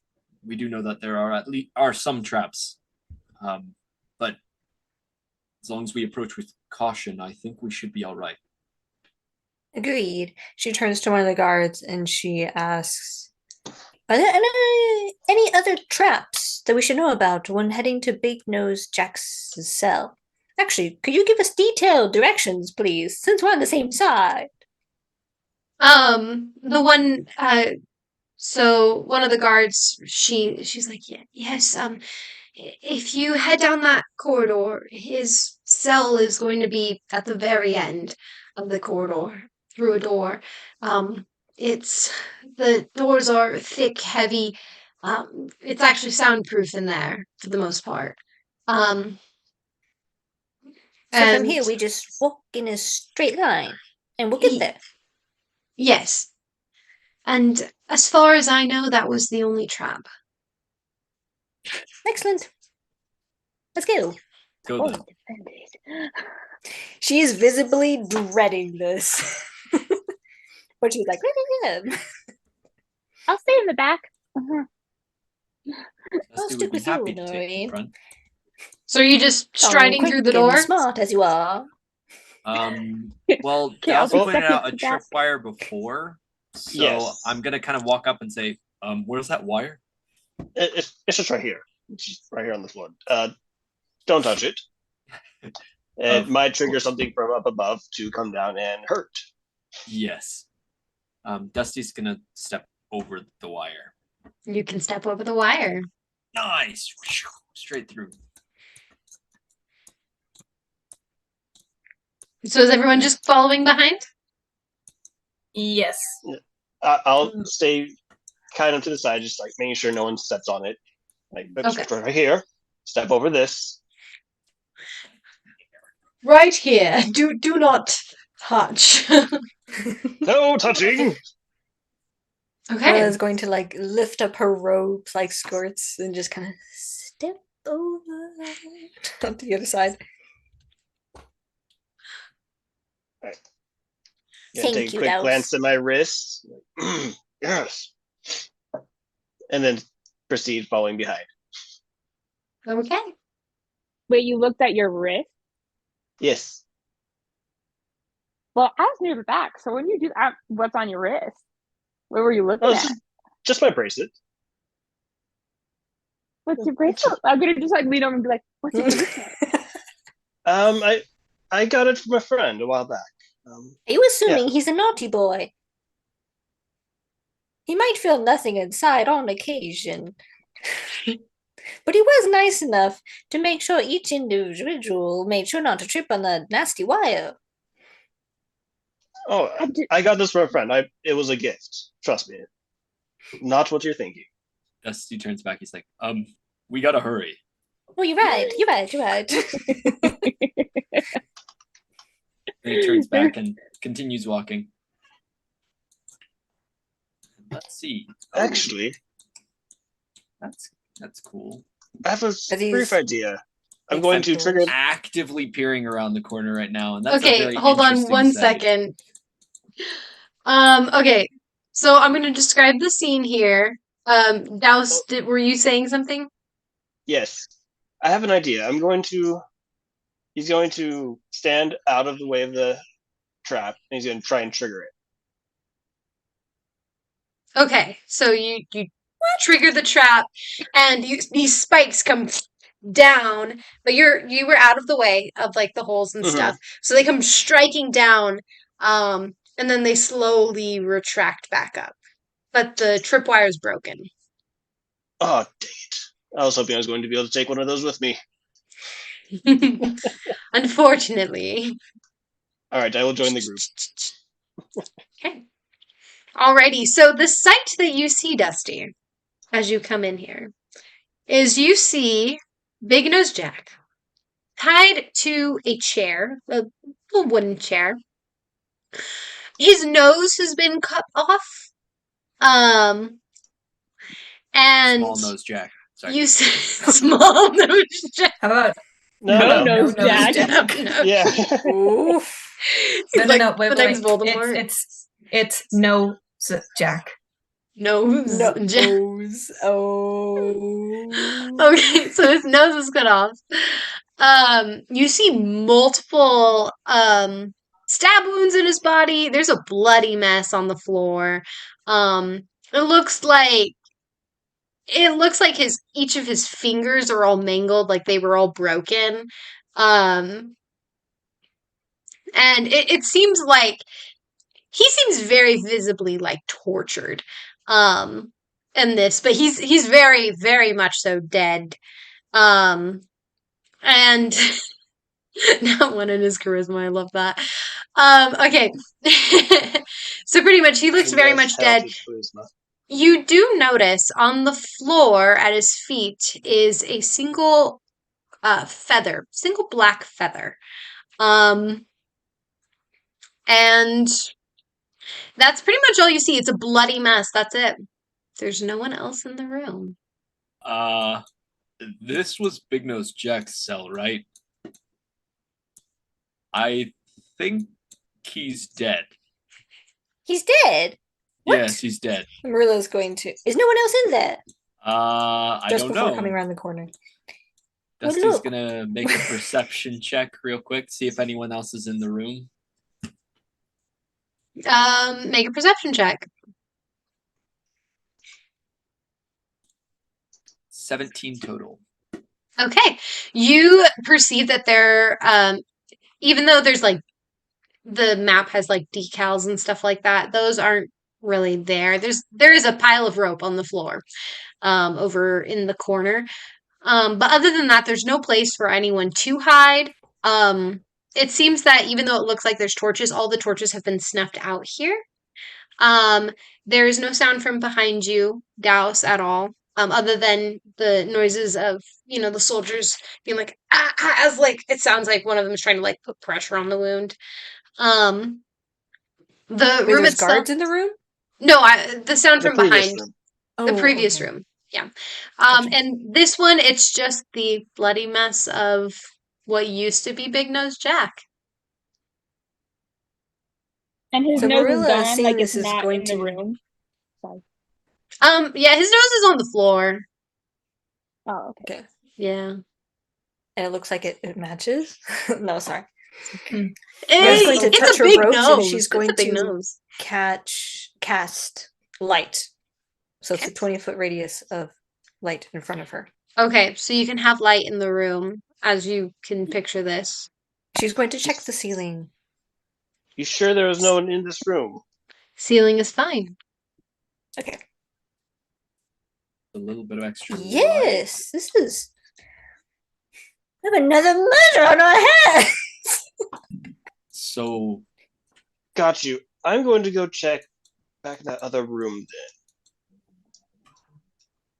then. Learning from last time, Marilla's going to take a couple steps down the hall. She's going to call down to the guards and say, like, he's dead! Someone killed him! And Then we go back. the guards don't really respond. They seem to be focused okay. on some other pressing matters. No pun intended. Like, right? No pun intended. Pressing, and they're like, ah, my hero. do you think that they mentioned that the people who came in, they were short? One of them lurked in the shadows. Do you think it's possible that the half elves came to get information from Big Nose Jack? I noted that his fingers Sorry, I are- am not sure. Halflings. are yes, halflings, but I noted his fingers are broken, almost as if they tried to get information out of him before they, well.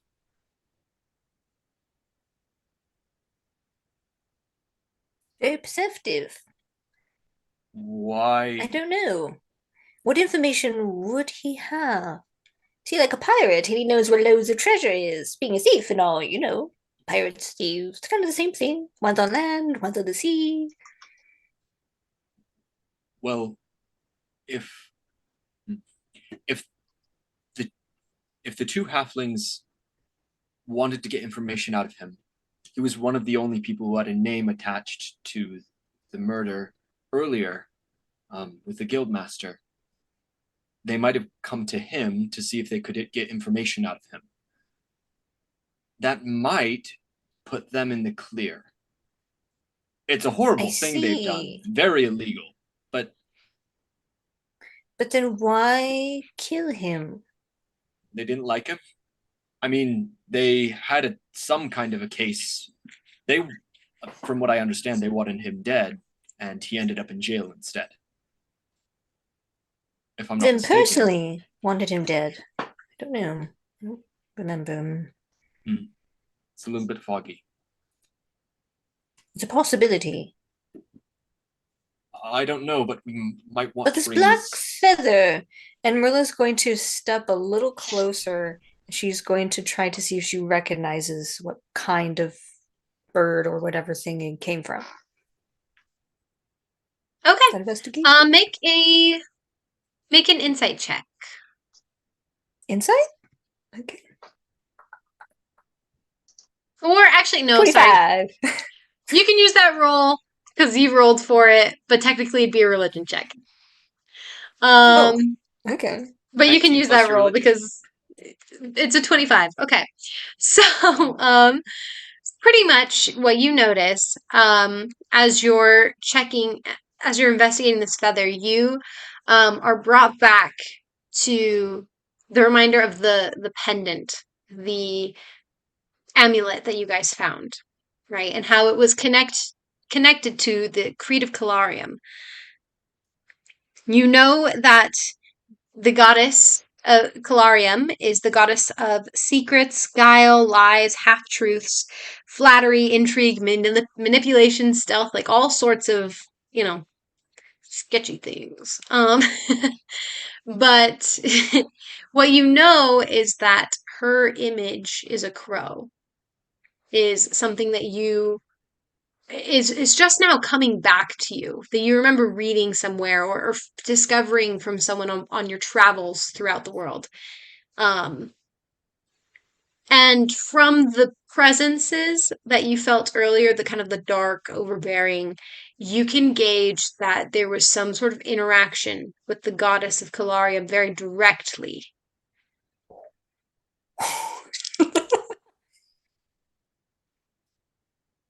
Dusty. Yes. Dusty. Do you... Dusty. Oh boy. Yes. Yes.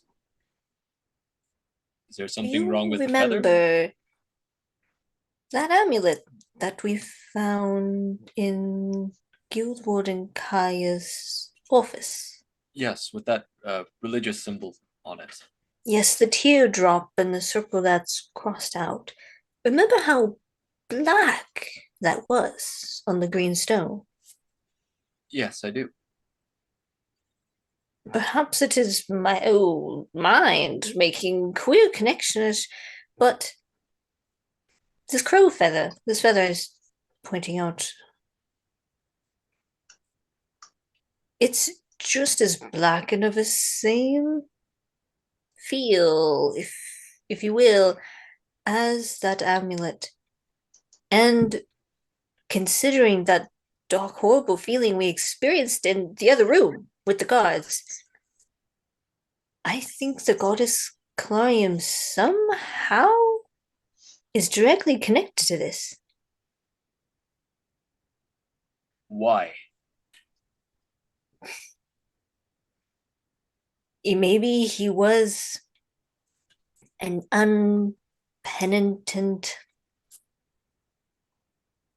worshipper of Clarium. Maybe he knew something.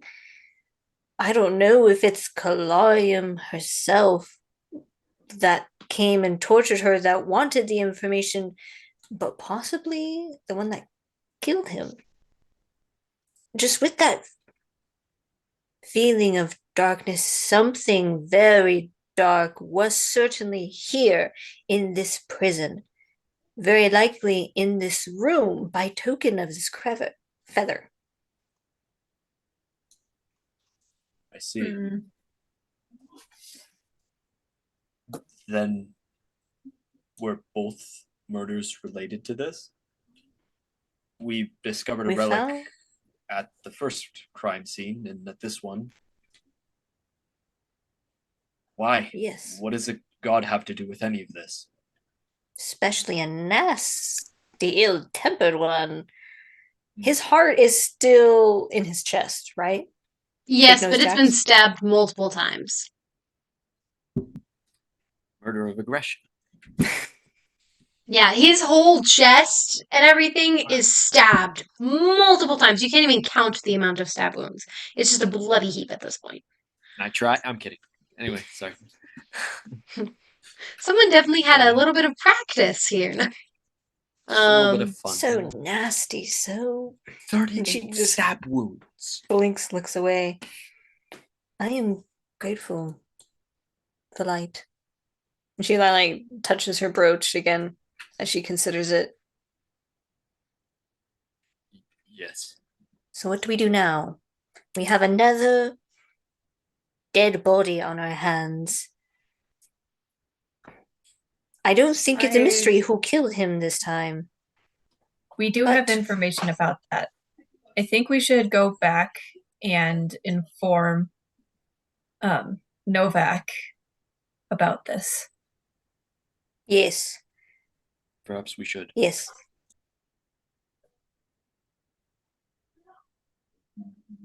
Any objections here? No. No. And she gladly walks out. Yeah, I'll follow. There's another mystery, though. So I missed There all was that. two figures that were seen coming in, right? Yes, I believe so. As we're kind of doing this, we're gonna pause for one moment. And everyone, we're going to take a 5-minute break except for Dane. Dane, if you can stay on the call for a moment. And if you guys could Sure. mute like your mics, we're going to do 5 minutes from now, come back. So it's 8:36. So at 8:41 or 42, we'll give ourselves a little bit. Come back on the call. Okay. But we're gonna send you off for a moment. Unplug. No one- literally, no one else- physically. No one else is hearing any of this, right? Yeah, no one else is Correct. hearing any of this. Alrighty then.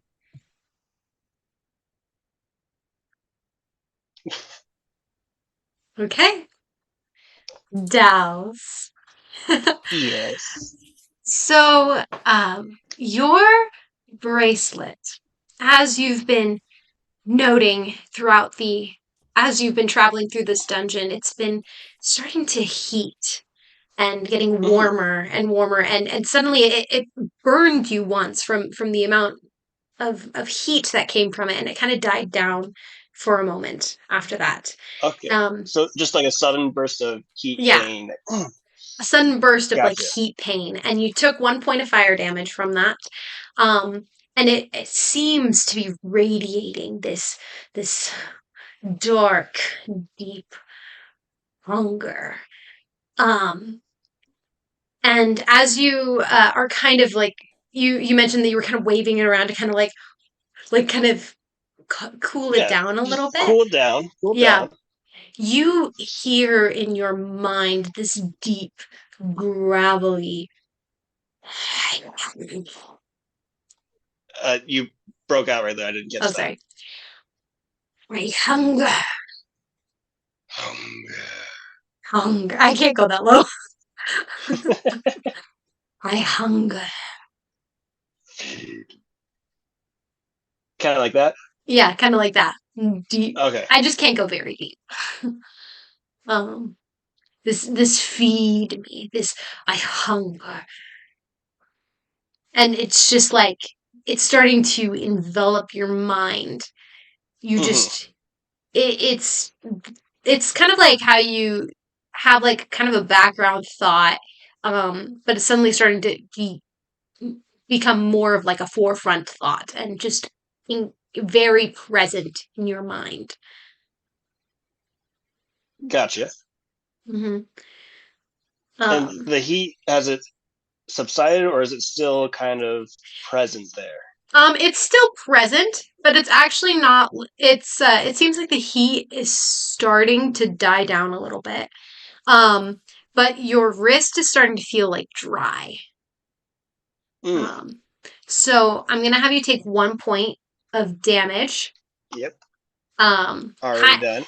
Kind of necrotic. Another point, or So this is the second point of damage.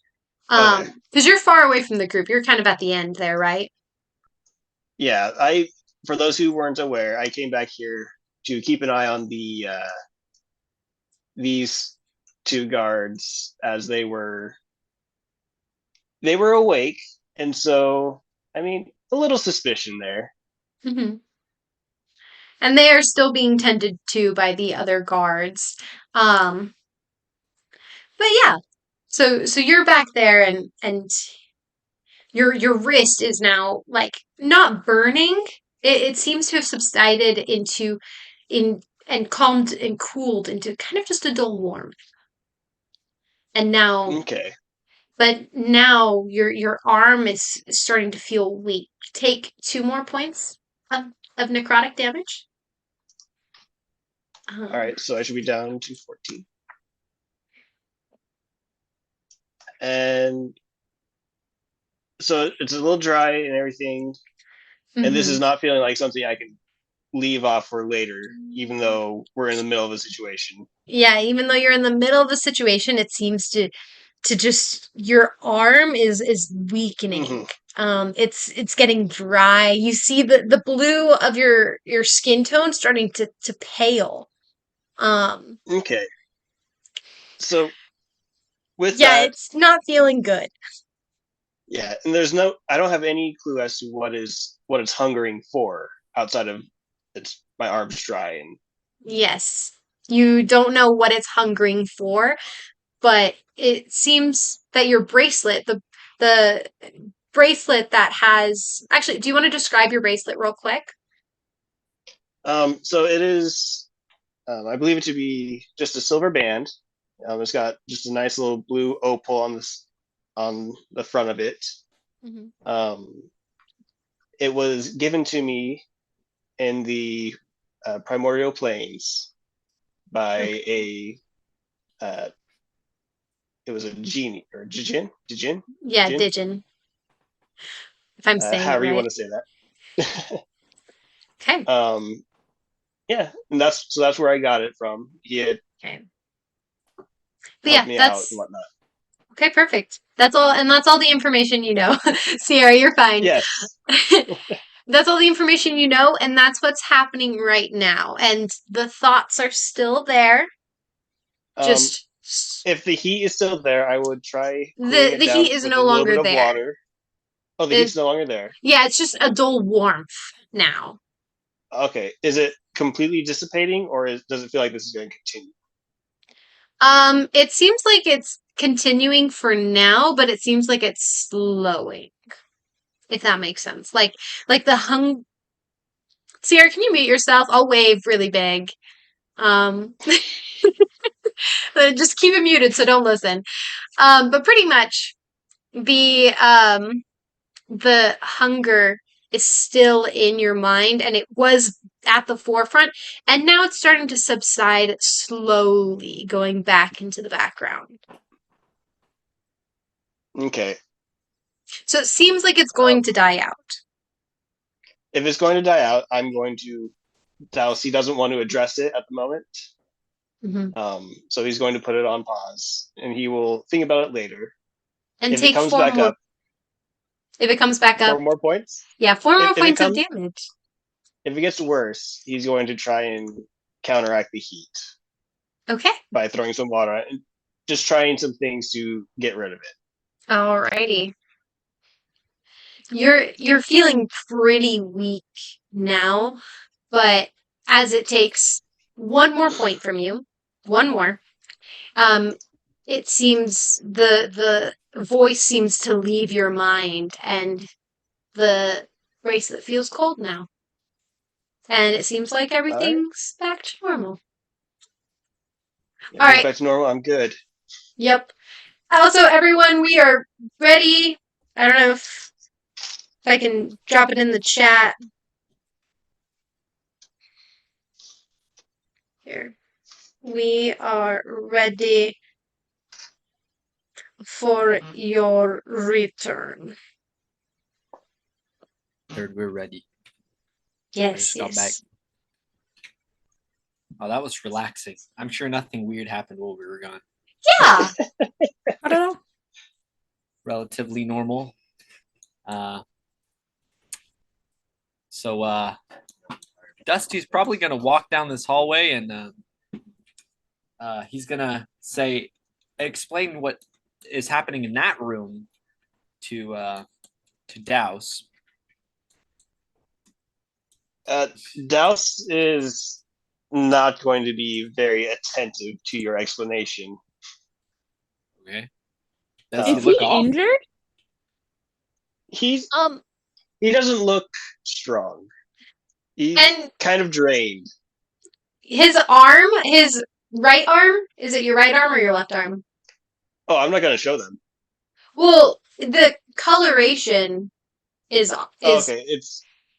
It's my left arm. Yeah, okay. So you see that like his hands and the skin that you see is just like slightly pale on his left arm, but that's it. You don't really notice anything other than that amiss. Oh, okay. Then he probably wouldn't ask about it. Yeah. Dusty. Same with Merilla. Because like he doesn't look injured. So.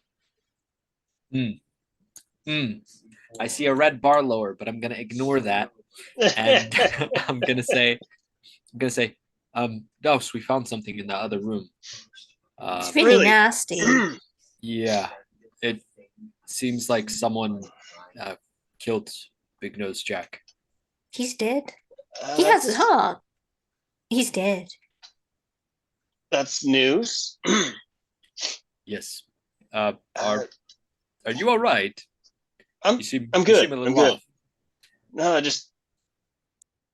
I'm fine. Don't worry about Sure. it. Big Nose Jack. Big Nose Jack. Yeah. We might want to let Novak know. Quick as possible. Yes. Actually, as you guys are talking, oh my goodness, if I can grab this. Da-na-na-na. You see Novak and Dorothy come running in. Oh, that makes it so much easier. The guard got him. Does that mean Houdini's back too? Yeah, Houdini's back too. And he comes over and he lands on your shoulder and he kind of nuzzles into your head and you hear in your head just, "You did a good job." I just silently stroke him. Okay. He kind of like uses his beak to kind of like not peck but like nudge your ear and like kind of nudge like your shirt and your clothes on your shoulder. Seems like he's like nudging for, a little treat. I'll give him one. Eats up a little worm. Okay. All right, so they We're come. too late. What do you mean? As Novak comes like running forward, he's Everyone. So It's so Big Nose Jack did not escape. He instead is He's here. dead. Oh. Well, he's not alive anymore, but yes, his corpse is here.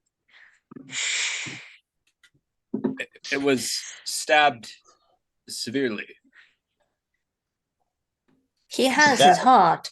What's left of one? All his fingers are broken. His nose has been cut off.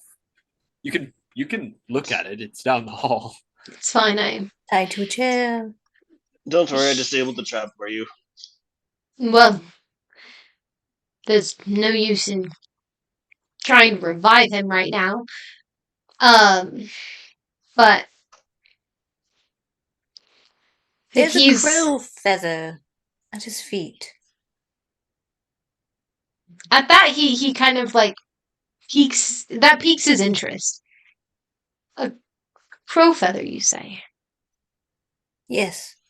A single, alone crow feather. And just before we went through that door, she points at it, we all felt a deep, dark disturbance. As if the whole place shook, and it did shake to some extent, yes? Didn't it? I do so. Yeah, a little bit. And when it was done, the feeling left. Was it a darkness? A deep darkness. He kind of puts his like fist to his mouth as he seems to be recalling some troubling thoughts. And Dorothy, she has her hand like on her sword, and she seems like extremely upset, and she's like, "Where are Firth and Acre? They were not at the guild hall. They were not at the church." We do have some We haven't seen witnesses them. right here. That might be able to give you an idea of the intruders. You said they were short, correct? Dusty says, turning to the guards. The guards, the girl nods and she's like, "Yes, one of them had on a green hood and he shot us from the shadows. And the other was wearing a dress. I was half coming in and out of it, as I was laying here, as she's, still got the arrow in her. Do we want to pull that out? they've kind of been keeping it in because they're afraid that she might just bleed to death if they pull it out before getting a cleric here. So she's just sitting there with the arrow in her. And they were, they were short. Definitely, maybe 4 feet About my under. height. Yes, about your height, maybe a little shorter. Um, they were small, they were quick. But yeah, the girl, she looked like she had brown hair. As she continues to just. I'm gonna look over at Novak and I'm just gonna be like, I think some halflings have some explaining to do. Novak nods his head and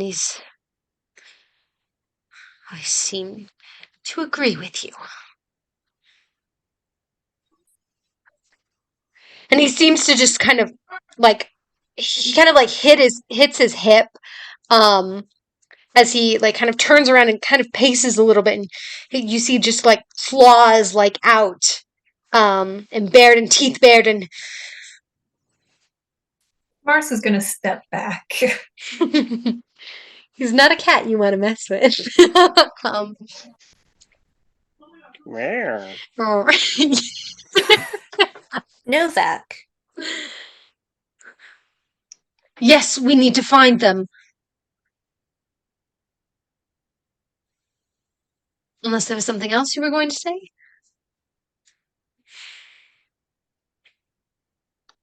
So does the culprits, these two who came in, does that sound like your friends? It does. Okay. And this presence is unsettling because he turns The to goddess Dorothy. Calarium. Yes, the goddess Calarium. He turns to Dorothy, and Dorothy is like, could it have been?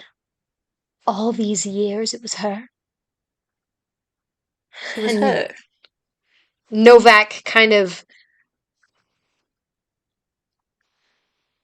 I don't believe Firth worships Solaris. I think her She's deity been is Calarium.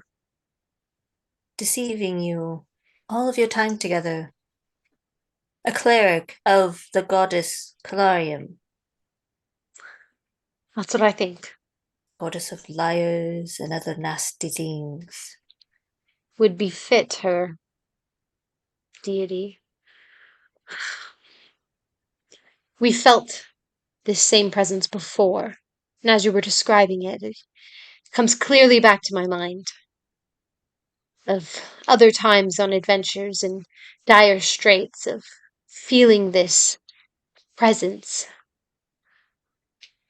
deep and foreboding, and like this darkness weighing on your soul. Deep? Deep. Very deep. Very deeply.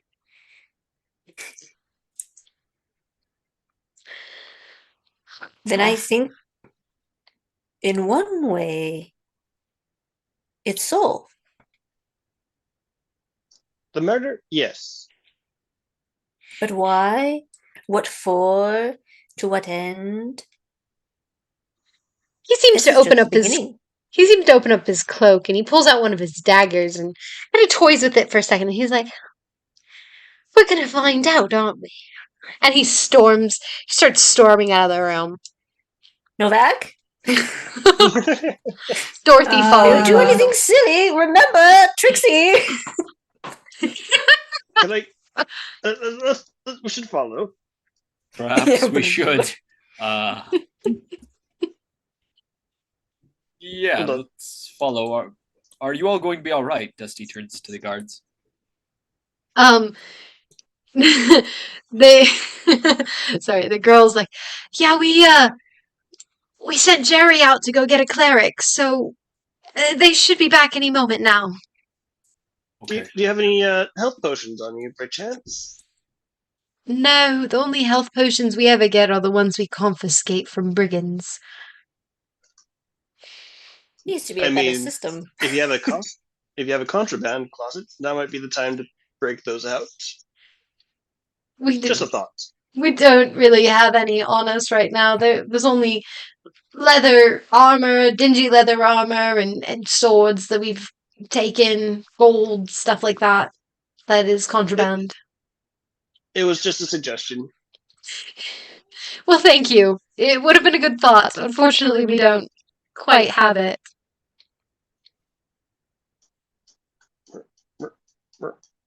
You guys are like, bye. We're all just Bye. go back. Bye. As you leave the two guards with like arrows sticking out of them, the girl who's got the arrows sticking out of them, she just waves. She's like, bye. Thank you for your help. Bye, adventurers. Good luck Hope capturing you them. find your culprit. Basically. Have fun storming the castle. So Bye. Merilla I like- is going to try to catch up with Novak. You guys can do that. So we're just gonna move I like you how we're guys. just inching our character tokens along the board. Oh goodness. We're gonna move you guys to a town square map. Oh wait, that's not the town square of this building. I put the wrong one. There we go. Yeah, here we are. We're back. Dun-dun-dun-dun. Okay. Okay. So these people are not there because technically it's nighttime. Yay.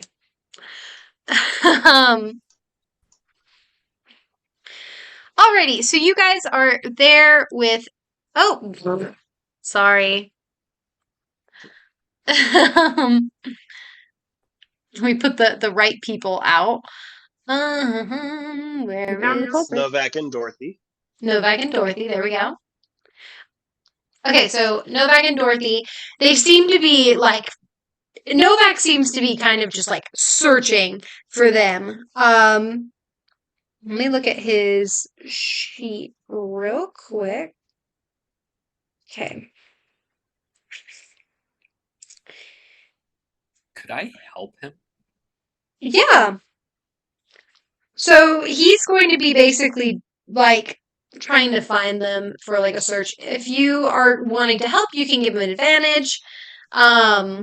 You guys, if you team up and stuff like that, you can also go out and search, but it'd be splitting the party. I'm gonna just be resting on the edge of the fountain, catching my breath. Okay. Merilla wants to stay with It Noah. was a long run. It was a long run. Exhausting run. Oh wait, you're at I'm at 9. yeah. That's pretty fun. Oh, and it's the wrong dude, it's the wrong picture for you. Hold on. Oh no! That's my old picture. Get rid of it. It doesn't Yeah. exist. Ew. Ew, Now, get now it you out. gotta change Get it out. back to 9 hit points. There we go. Alrighty. Yeah, get the old picture out. We want the new ones.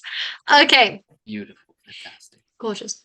Magnifique. I'm gonna stand just a little bit away from Douse, and I'm kind of just silently like leaning against the well and studying him as he seems very different. Novak just hurt. or Douse? Douse. Okay. Just Okay. Douse. I'm just studying Douse. Yeah, I'll help Novak search. Alrighty. So you help him search. Okay. And as you guys are kind of over here by the edge of the fountain, hold on, I'm gonna move you just a little closer to the edge. I'm going to be trying to take a short rest here. You can do so. So, well, depending on how long it takes for something Oh. to happen. Yeah, that's true. I'd say you probably don't have time to do a full short rest, unfortunately, Fair enough. as you guys do discover your Pray? Dun, dun, dun. As it seems like Sorry. exactly right. You guys track them down to the town square that is empty and dark with the night, even though it looks very bright and happy on the page. But it's dark. The night, the moon is out. Not a full moon, about crescent moon, shining a little bit of light for you guys. Enough to see for those of you who don't have dark vision. So you notice Firth and Acre actually trying to stealth their way back into the guild hall when Novak shouts at them and he says, Firth! Acre! And they kind of like jump a little, and Firth turns around and she's, Novak, we were just returning. I don't know where the priest went, and roll perception. Everybody? Oh, yeah, everybody, roll perception. Da-da-da.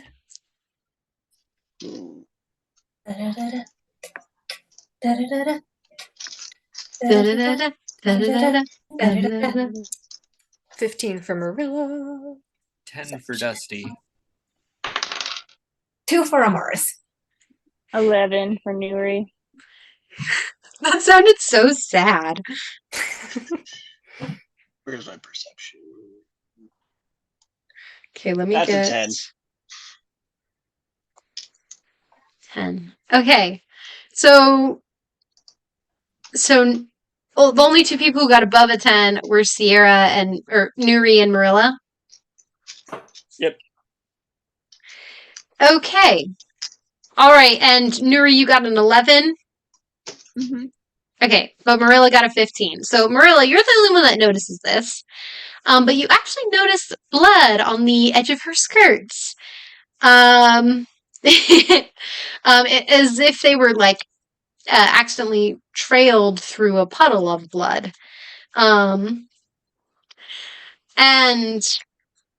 But Acre himself seems to be free of blood, so he's fine. So she kind of is like, oh, we were just going, and we couldn't find the priest, and oh my goodness, like we're so happy we ran into you. And Novak's like, cut the crap. Oh no, we're going into a couple naughty. No, just kidding. He's like, no. You killed Kaya. And she kind of is like, what? What incredulous statement is this? There's no way I would ever harm Kaya. She's a dear friend. And Novak you see him bristle. He's like, why, Firth? Why? We know you killed Big Nose Jack in the dungeon. Why did you do this? She's like, I didn't do anything. I don't know what you're talking about. We're gonna head in. It's really, really exhausting. Yeah. Hmm? Merilla just says, Kaya, like, hello, sort of a vibe to it. Oh, so you're trying to like trick, basically? No, she's just saying Kaya. She's just more or less saying her name. Okay, so Firth kind of like looks at you strangely. Not Kaya. I meant Firth. That's what she Oh, actually said. okay. Sorry. I was like, thank you. No wonder you're confused. That's why I was confused. Yes. That's what she says. Sorry. Yes. There's blood on your skirt. What? She looks down. I stubbed my toe. That And is you the stubbing your worst toe. toe stub I've ever seen. Yeah, and you It's stubbing blood your for a stub too. How I'm gonna leave now, and we're roll for Roll for initiative. deception. Yes. Roll for initiative. We are going into an. Actually, we can keep the initiative that we rolled earlier. That might be I'm done. faster. Yeah, we'll just keep that one. We'll just keep the initiative that we rolled earlier. I wrote it all down. Excellent. But yeah, so the first thing that happens is Novak strikes. Because he's. So this is going to happen before the round of combat. As he's initiating this, basically.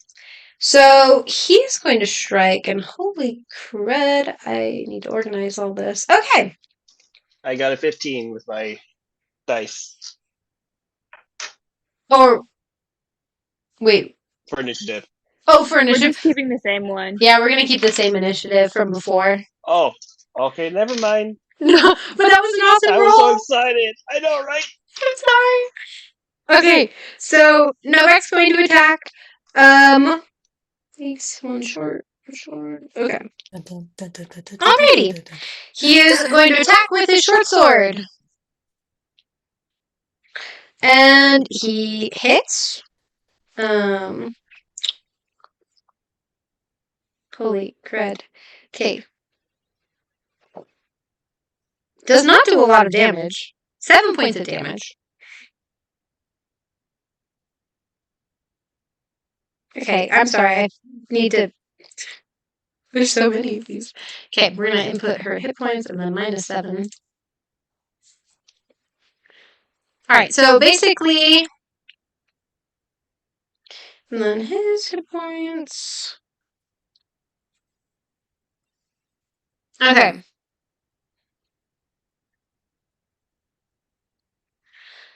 And Acre is actually going to drop his initiative so he can be next to Firth. Because that's the thing that you can do with initiatives. You can drop your initiative, but you can't raise it.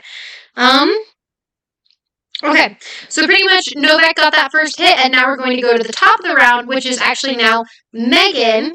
You are top of the round here. As combat has now initiated, it seems like, yeah, that's where they are. We're just going to leave them. All right. So I am going to, let's see, 5, 10, 15, 20, 25. I can go diagonal, right? Yeah. For 5 feet. It counts as 2 though if Okay. it's diagonal. 30. What? It does? Yeah, because you're going 1, 2. So it's 5, 10. No, you can go straightly diagonals. 5, 10. Oh, okay. So 5, 10, 15, 20, 25, 30. I'm going to be coming right to the base of the stairs. Okay. And I will be casting True Strike. It's not going to let me do it like that. Frick. I'm going to be casting True Strike. I'm going to do it on Acre.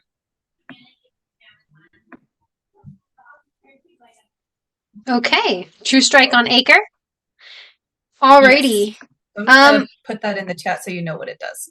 Yeah, I'm pretty. He doesn't need to. He doesn't roll anything, right? Because. Okay. Yeah. Alrighty. So what you guys witnessed, just to kind of clarify the start of this combat, is Novak kind of came up and he struck Firth with his sword. She kind of like dodged out of the way, but it carved kind of underneath her plate armor, through the dress that she was wearing. And you notice that she had her armor kind of like underneath, which is kind of ridiculous. But and then Amaris comes running up and she points her finger at Acre. And what are we gonna say with that?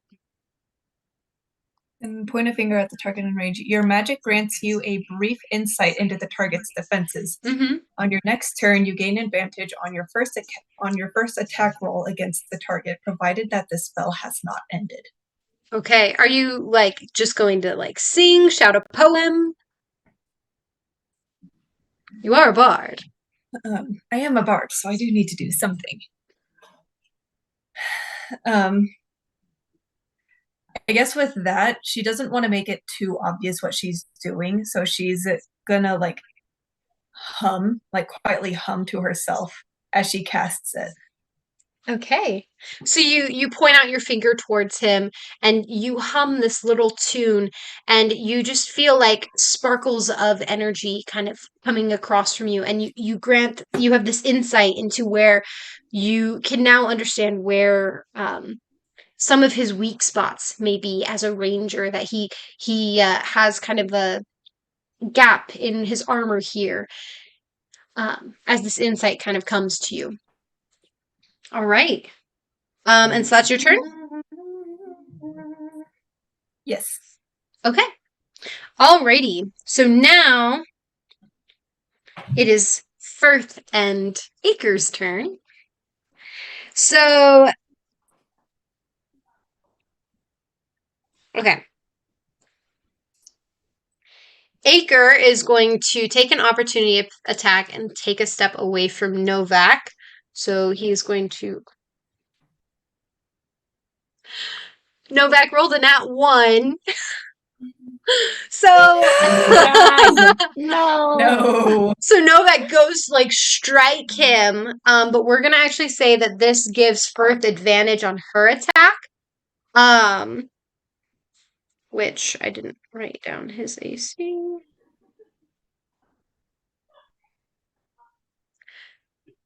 Okay, so she strikes him. Oopsies. This one's a 17. All right, so she strikes him. So pretty much he like goes to try and hit Acre, but Acre manages to sneak out of the way real quick, and it gives Firth an opportunity to come and strike on his arm as she comes. Okay, here we are. Alrighty. Actually, instead of striking down with a weapon, actually, because all of her stuff is spells. Oh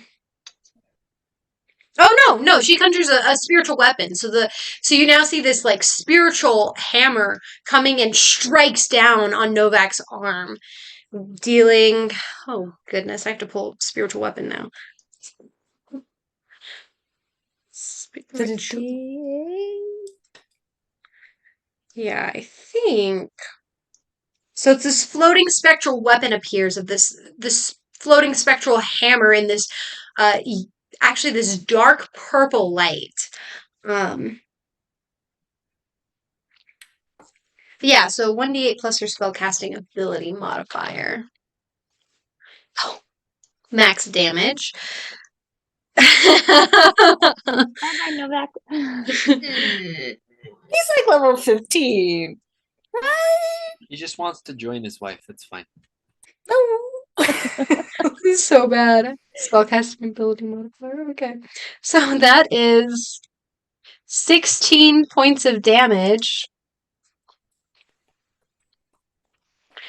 As the hammer comes down on his arm and he just cries out in pain and kind of like pulls it back. His arm looks mangled and like he can't really use that arm. But he's got his other arm, so the Acre is going to shoot. Yeah. He is going to shoot twice, actually. So he's going to shoot an arrow out at Dorothy here. So let me roll the hit real quick.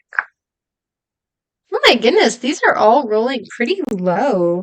So he actually misses on the first arrow. It just goes right past her. Oh, but then the next one definitely hits as an arrow comes striking into Dorothy's shoulder. That does... Oh, no, that still would have missed. I read the wrong thing for that. But either way, 1d8. The lowest amount of damage possible. So there we go. That's balancing out. Does 6 points of damage to her. Alrighty.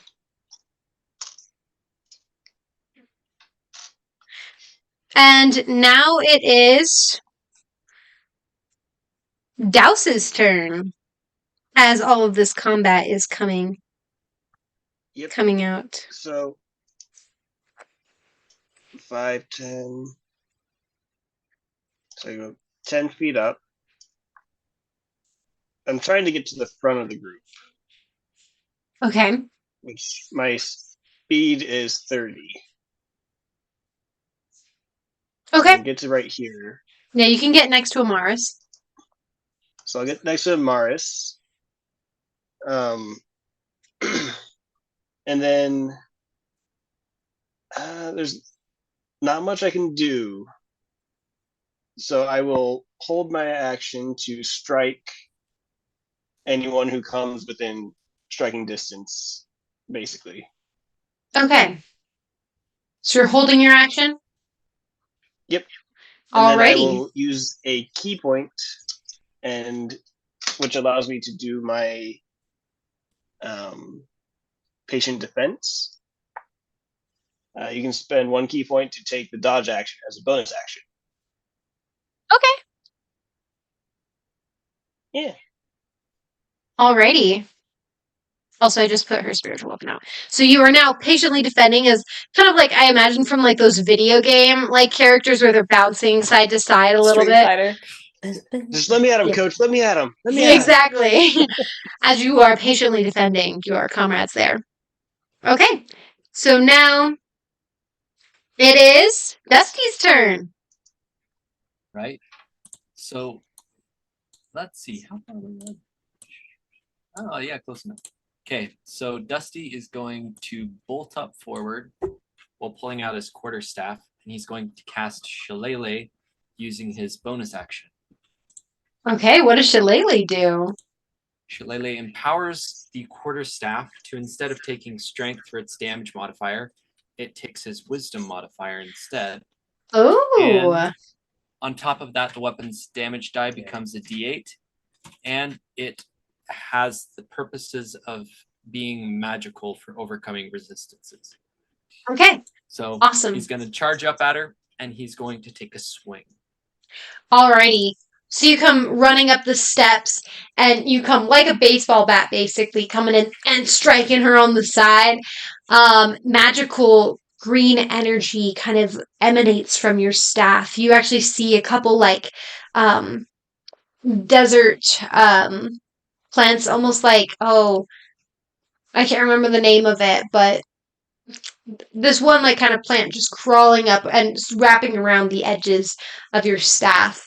As you come in, you smack around the side. So roll the hit. All right. That is a 15. A 15 actually misses.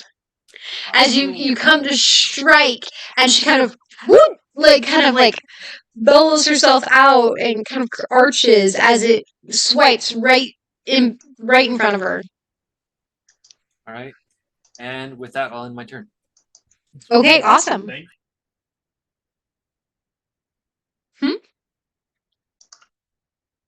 Okay, it is now it's now Novak and Dorothy's turn. Wait. Didn't they go at the beginning? So no, that was their surprise stuff. yeah, Never mind Novak then. Keep did going. kind of like the surprise thing, and so now it's back to their turn technically. Keep going. I apologize. No, you're good. Nuri and Merilla are right after them. Okay, so Novak with his one really broken, hurt arm, he's gonna let that dangle, and he's gonna strike with his short sword again.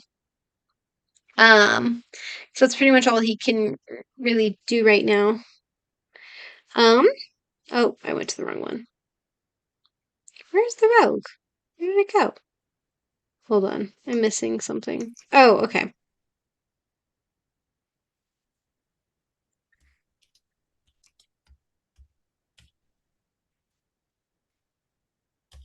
Okay.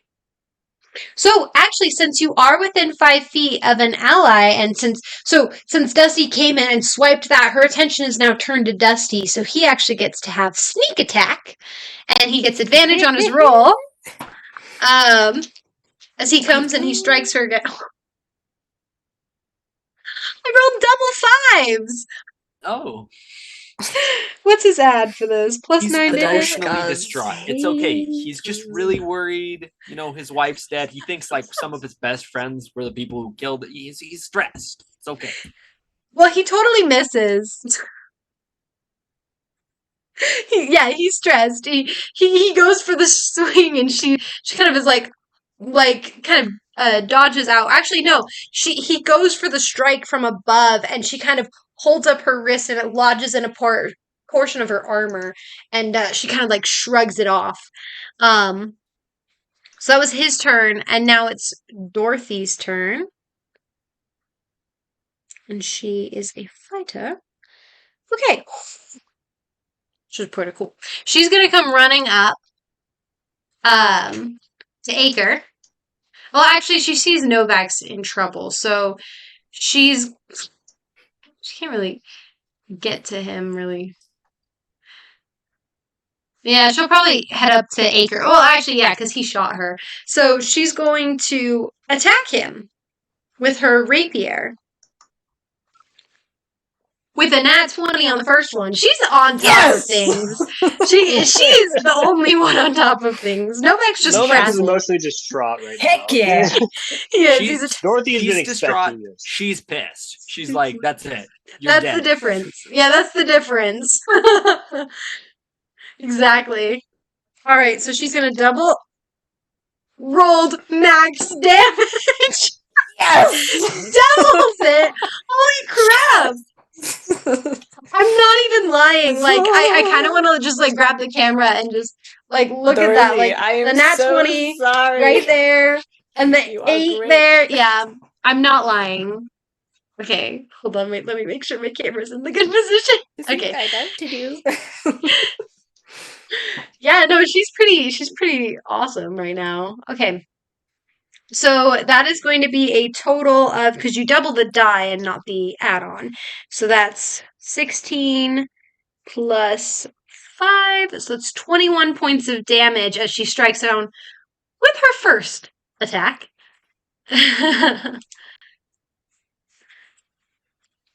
Okay. So she comes up and she just slices through his armor, kind of in the front, the little leather armor that he's wearing, and manages to make a pretty deep cut on the front there that he's kind of like he is definitely wounded from that. She's gonna roll again and misses horribly on that one. Not on that one, but misses on the next one. He kind of like Okay, and not a nat 20, but she does hit on her last attack, doing 8 points of damage as she swings for this one epic hit that just catches him off guard, and he kind of can sense the next hit from that as he dodges out of the way, but then she comes with a feint.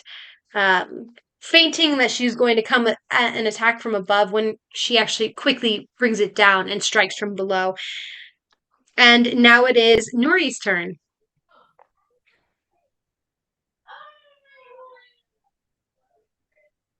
Sorry, I had to unmute myself. Okay. I'm gonna cast magic missile and draw like a little, almost like those stars, those like Christmas stars. She does like a half of it, and 3 magic missiles just shoot out, and so they hit automatically.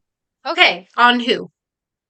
I get to split them actually, so I'm gonna hit both of them. Two are gonna go into the archer, and one is going Acre, yeah, and one is gonna go into Firth. Yeah, Firth. Okay. Roll for damage. Okay, it's each one of the D4. I'm gonna just roll that one in person. I don't want to trust this online thing. Okay. I know. I It's too prefer rolling important. them online. Or prefer rolling them in person. I got 3. Well, that sucked. What'd you roll? got a 4, a 1. But they all For get a damage? +1. Yeah, but they all get a +1. So what there's gonna be 5 points of damage to Acre. with an additional 2, so that makes his 7. And then Firth Yes. 1? gets 2 Okay. points of damage. Force Alrighty. damage, to be particular. So you draw these epic star runes in the air, and they, in succession, each burst out from your hands. I'm just shoving my hands in the camera now. They It's burst from my out. quill, not my hand. Oh, from your quill. So you draw these star images, and they burst out from your quill. And two of the bolts go directly, and they kind of hit Acre kind of in the forehead, and he kind of like shakes his head as the light is kind of blinding for a second. And then as the other one kind of goes off and strikes into Firth, it kind of strikes her shoulder, and she kind of like you see her like shoulder kind of twitch a little bit, but it doesn't seem like she really noticed it much. Awkward. Okay, well, You're like, oh. after I did that, I'm gonna go take some cover. I'm gonna go walk. Wait, let's see. Where am I? Yeah, Into the bushes. In the bushes. They're trees, bushes, whatever. I'm gonna just like crouch in them, get some cover. Okay. I casually walk to. I'm not like running. I kind of just like I do it, and then I'm like, ooh, casually walk to the bushes. You're like, I did. That wasn't me. Exactly. Okay, now it is Merilla's turn. So Merilla is going to not be stupidly strategic this time. She is going to cast Bane on both of them, since it can go up to 3 creatures. You could also probably get the magical weapon with that. It's creatures, not operations. Oh. Mm-hmm. I didn't think Unfortunately. about that. Yeah, so up to 3 creatures of Merilla's choice Okay. that She she get can Dorothy in see it. within range must make a charisma saving throw. Okay. Let me pull up their charisma. And it's 13. Okay, charisma saving throw of 13. Okay. Yes. We're going to do Firth first. With a 16. So she saves. And then Acre with a 18 as well. Oh, sad day. I guess, yeah. Sorry. That's okay. So, Merilla, so you describe how you cast this out, right?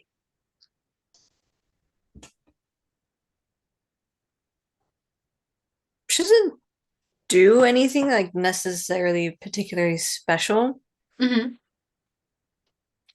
other than circling around her hand. She points at them each in turn. She sticks her tongue out at them.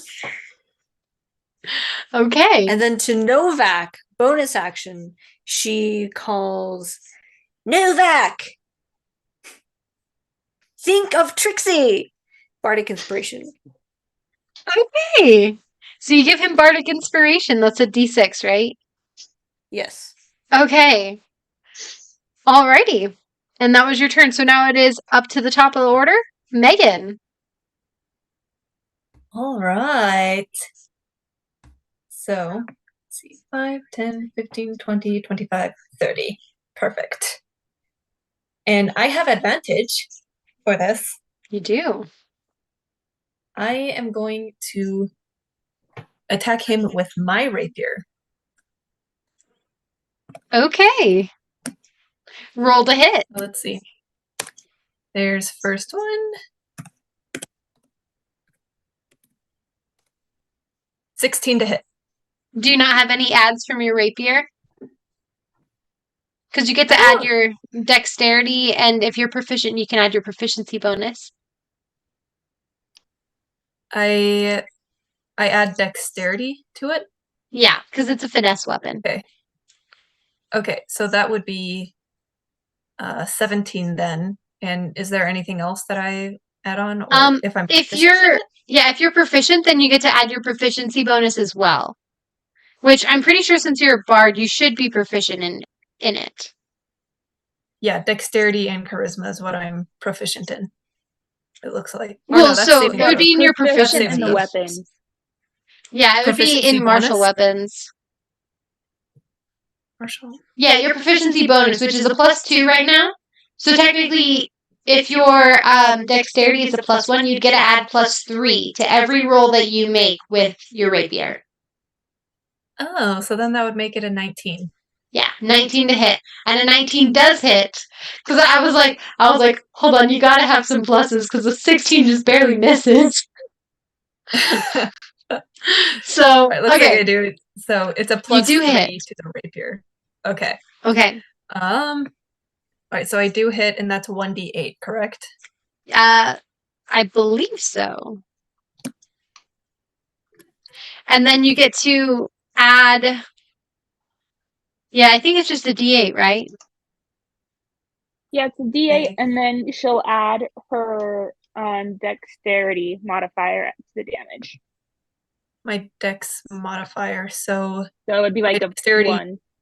Yeah, so that's +1. So 1d8 +1. Oh, You got this. +1. Are you freaking kidding me? That is 2 points of damage.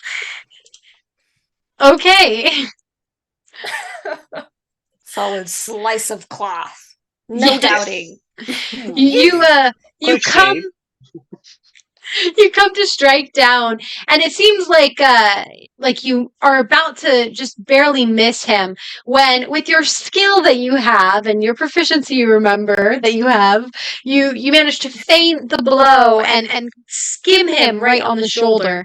So there's a little cut, like a paper cut, but with a sword. It got Now- some steam, though. Paper Right? cuts stink. Yeah, now pour some lemon on that sucker, and we're gonna get some real down. Dusty, you have some lemons? Life gives you lemons. Pour them on bad guys. And just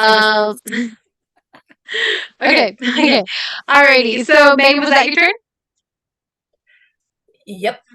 Okay, all I it can- is. All you can do. Okay, so now it is Firth and Acre's turn. Alrighty. So,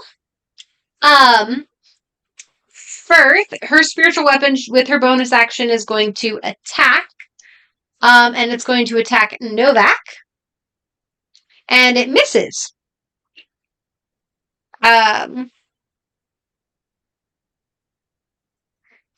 Okay. Then, oops, wrong button. Okay. So then what she's going to do...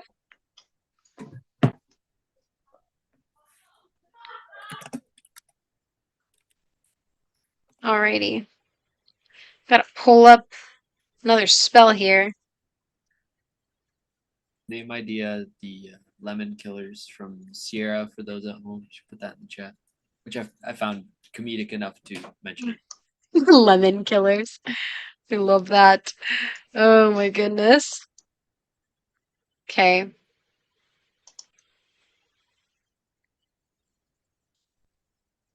Alrighty.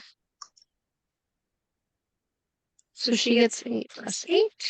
So, she does not like the fact that you tried to hit her with a stick, Douse. So, I a didn't. or not Douse, sorry, Dusty. Thank you. I'm over here. I didn't do anything. Oh my goodness. So she is actually going to reach out her hand, and you see this crackling dark purple energy come as she comes to try and hit you. 12 to Equal in the hit. chat. Well, it does not hit. It does not hit. Okay. All right. So she misses. And that spell slot, I guess, is used. Alrighty, so she tries to take a swipe at you, kind of like clawing, basically. A trick that she picked up from Kaya. And um, and she totally misses you. She comes to strike at you, almost actually like kind of from the side. But Dusty, you actually like bend backwards, and it just comes straight over. You feel the crackle of the energy, like right above on your wrappings, and she harmlessly passes over you. Now going to Acre, and he's going to he's actually going to pull out his short sword instead because he's now in close combat. And he is going to strike at you, Amaris, because he's not happy with you. What, for the paper cut? Yeah, for the paper cut. He's like, It stings. He's like, he's actually pretty silent. A silent fighter as he tries to come and strike at you. With a, oh my gosh, math. 16 to hit.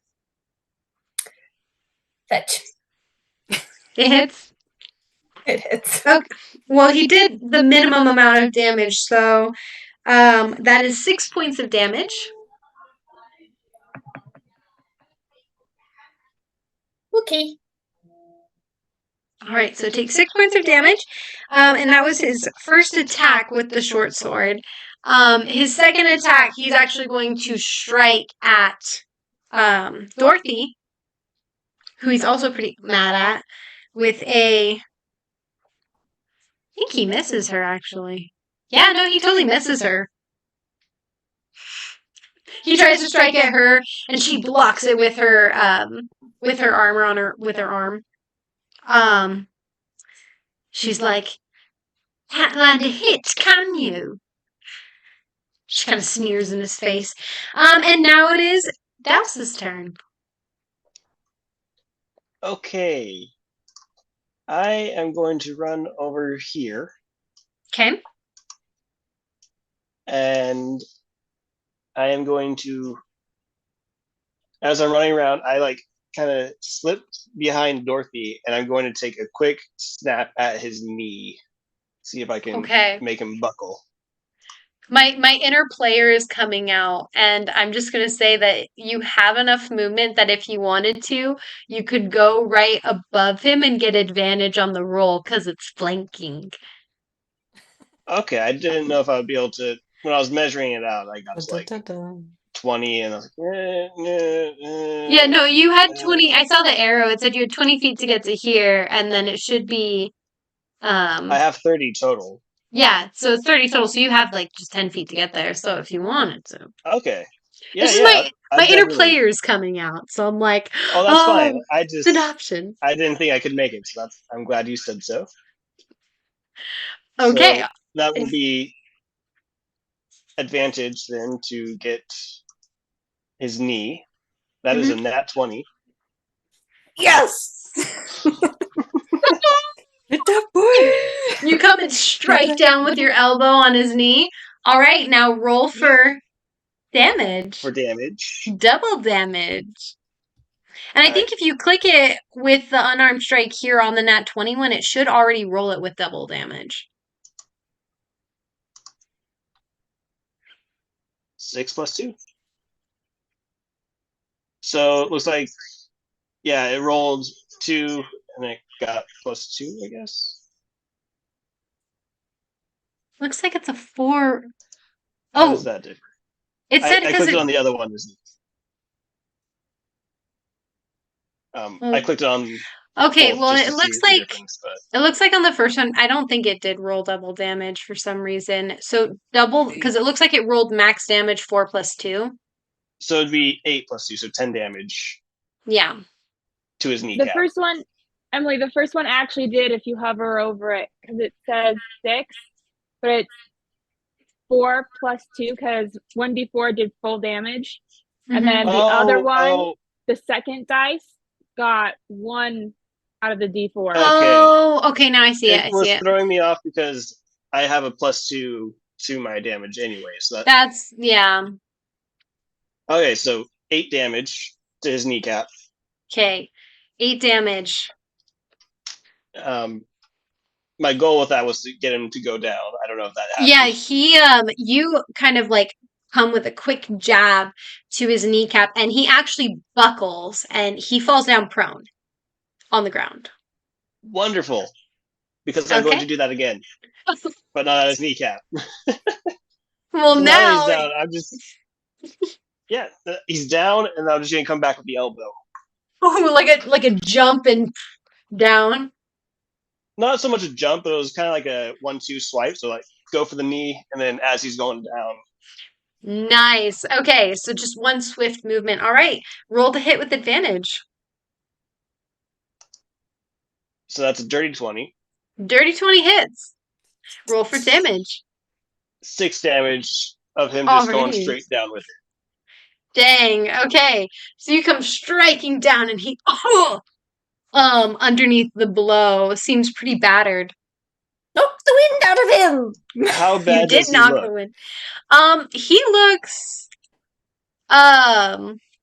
He looks like he's had a fair, like, fat chunk of his health, like, taken away. Like, he looks really badly hurt, but not, like, teetering on the edge of death, if that makes sense. Like, he looks like he could still take quite a bit of punching.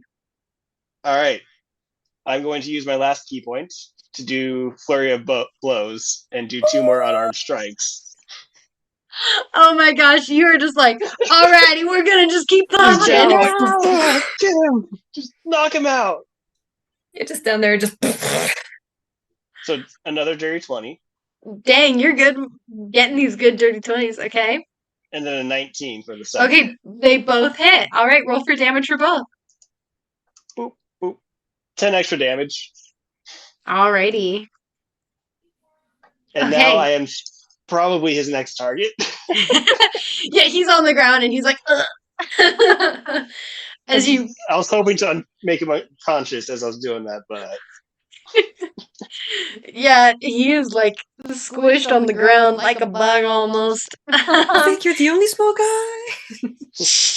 you give a small man a bad name. Oh my gosh, I love that. And he just, Yes. he's just on the ground out. Okay, now Know it your is. place. I love that. Okay, Novak. It's his turn now. So he is going to roll to hit her. Let's do it. Let's see if we can get some damage. Bardic inspiration. And he does get advantage, and he's got the Bardic Inspiration. That's right. If he needs it. He needs it. Yes. Or I guess bad. Oh my gosh. Anyway.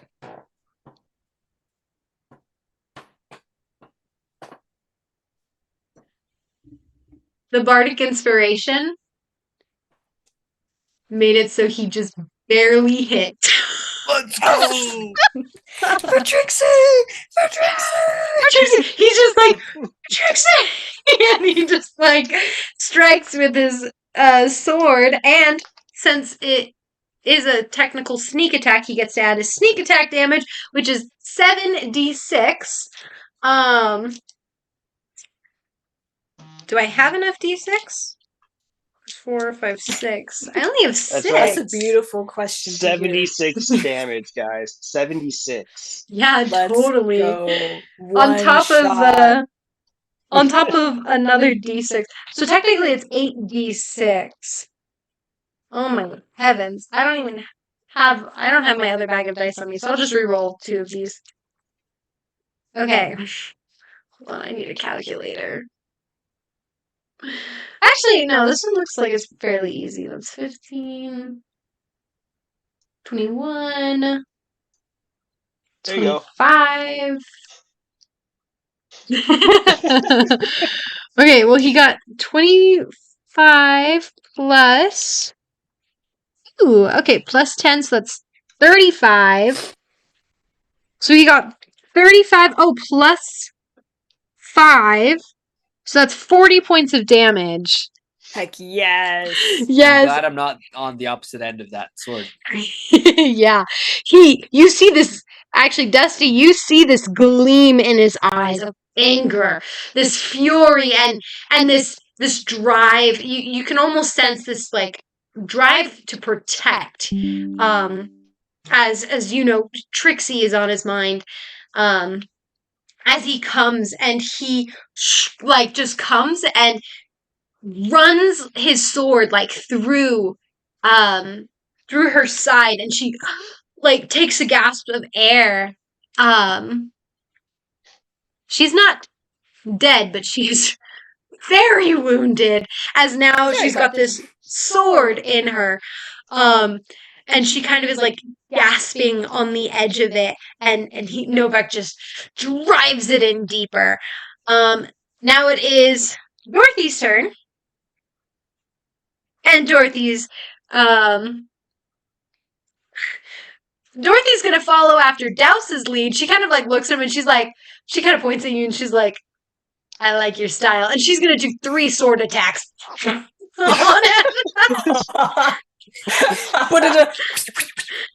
She's like, die, and she gets advantage on all of them. Hits on the first one. Does she hit on this one? We're just beating a man while he's down. I know, right? Yeah, that's a dirty 20. Okay, and then this one she definitely hits. Okay, so she hits on all 3 of them as she's just beating him. Okay. I'm just gonna roll 3d8 instead of rolling them each individually. Where are my d8s? Where are the d8s? Let me get to my little hamburger d8. I don't know if you can like tell, but it's a hamburger. It's fun. Eat the dice. 7, 8, 9, 10 plus 15. So that is 25. 25 points of damage onto him. As you now see 3 stab wounds in his back. As she just she's so down to like she's not about this. And I mean, his name is changed to Caesar. Ooh. I don't know. I thought that was Big Nose Jack. Well, see, here's the thing. Was Big Nose Jack stabbed in the front? Yes. Yes, multiple times in the chest. Okay, he was stabbed in the back, which I'm pretty sure is what happened to Julius Caesar. I see. Yes. I see. Now it's the Caesar. Oh, I forgot. Oh no, I didn't. This is their turn. Okay, so we are now to Nuri. Your turn. Well, I'm gonna just poke out of my bushes and be like, look around, draw a little star shape again, go down, and just magic missile. All right. Roll damage. Okay, I'm gonna roll it in person again. And are you targeting the same people or targeting one or? 2 are gonna go into her. I have such a hard time with these guys' names. Oh my goodness. The sister, and then 1 is going to go into their brother. Okay. He's getting hit while he's down, so gotta spread out the love. Man, I'm terrible. Okay, the sister gets in total with the 2 darts. She gets 7. 7. That's not bad. Force damage. Okay. And the brother gets 2 points of force damage. So it was the exact same rolls as last time. Oh my gosh. Okay, so she kind of like she just has this stab wound and a sword in her right now. As this force comes hitting her back, and she actually slides off the sword. Ooh. With the blast of it. So just and she like kind of has a hand clutching onto her side. Whereas Anchor's on the ground, and so he was punched repeatedly, stabbed repeatedly, and then this thing just like so like shoots at him. Exactly. So he's just kind of like, oh, ow, oh, oh, ah. I'm gonna just sink back into the bushes. Good. Alrighty, now it is Merilla's turn.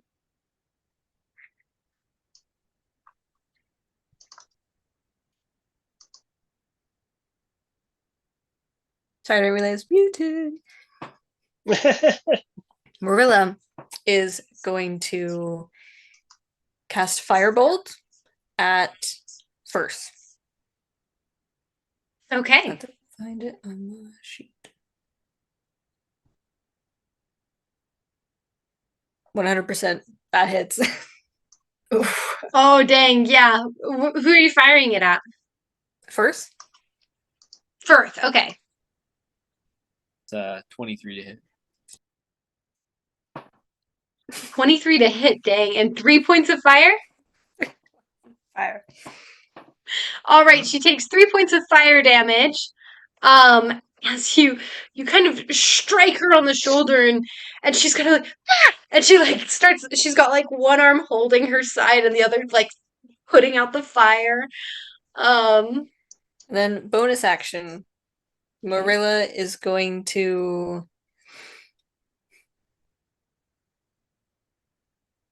say to Dorsey, Fakaya! They killed our mother on purpose! Bardic inspiration. I don't know why that got me right there. Bardic inspiration. Okay. Alrighty. So she now gets the D6 Bardic inspiration. Yes, Alrighty, for it is any now. ability check, attack roll, or saving throw. Okay, alrighty. It is now Megan's turn. Yay! I am going to take another slash at him with my rapier. Hey, you have advantage. Sweetness. He's just on the ground taking it. Yep, he's prone.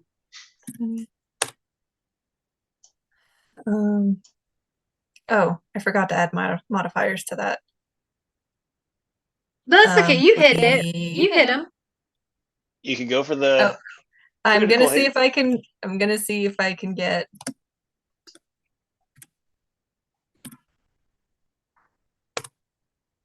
Nope, that is a 21. 21. Okay, 21 hits.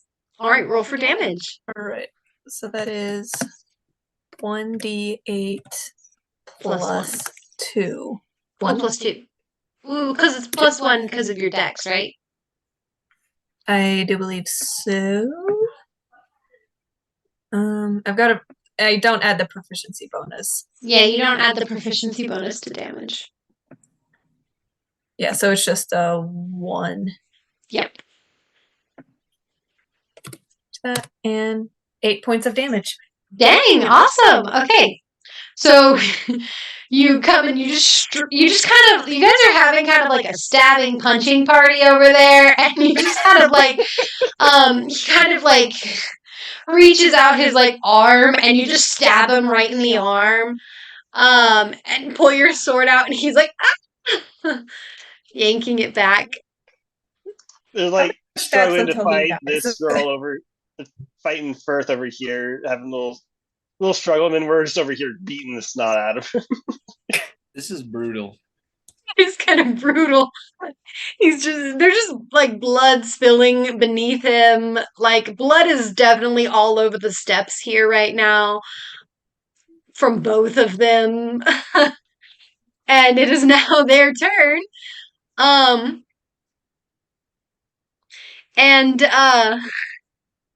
Firth is going to just say, "Stop, please." And she's like gets down onto her knees slowly and puts her hands in the air. Please,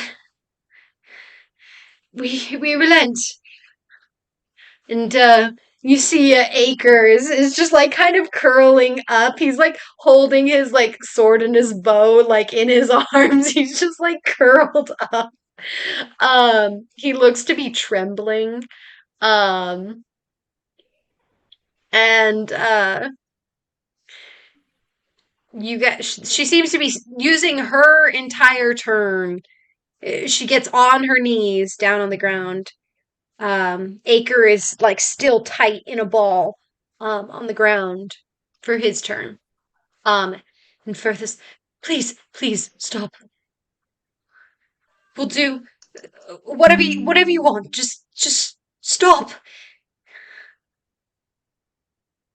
And it is now Douse's turn if we want to keep initiative, or you guys can pause initiative. I half want to just keep going until he's unconscious.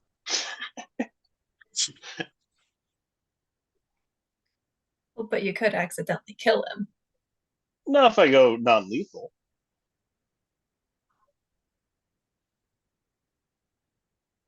Nah.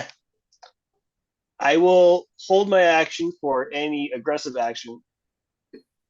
Okay. Anything aggressive. If he makes any aggressive move, and I'll just say, stay down. If you know what's good for you. He is tight in a ball. Bleeding profusely.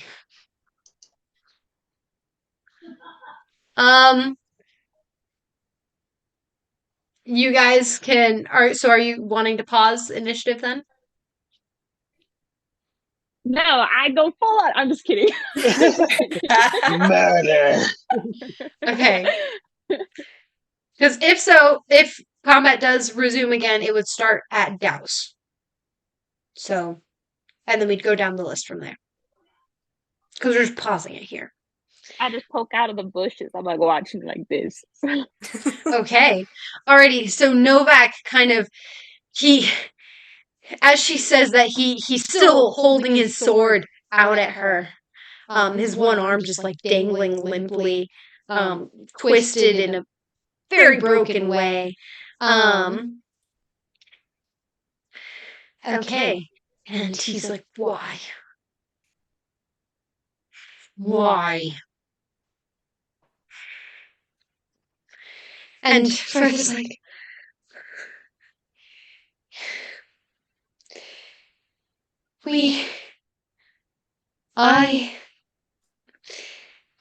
I wanted to kill Big Nose Jack, okay? You know that he killed mine and Acre's mother. And I didn't think it right that he stand trial.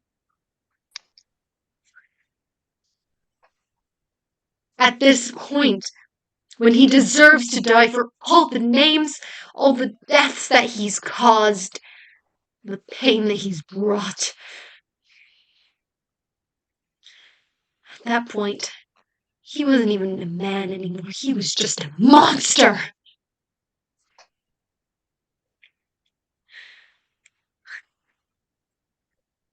And, well, Kyle was just a part to play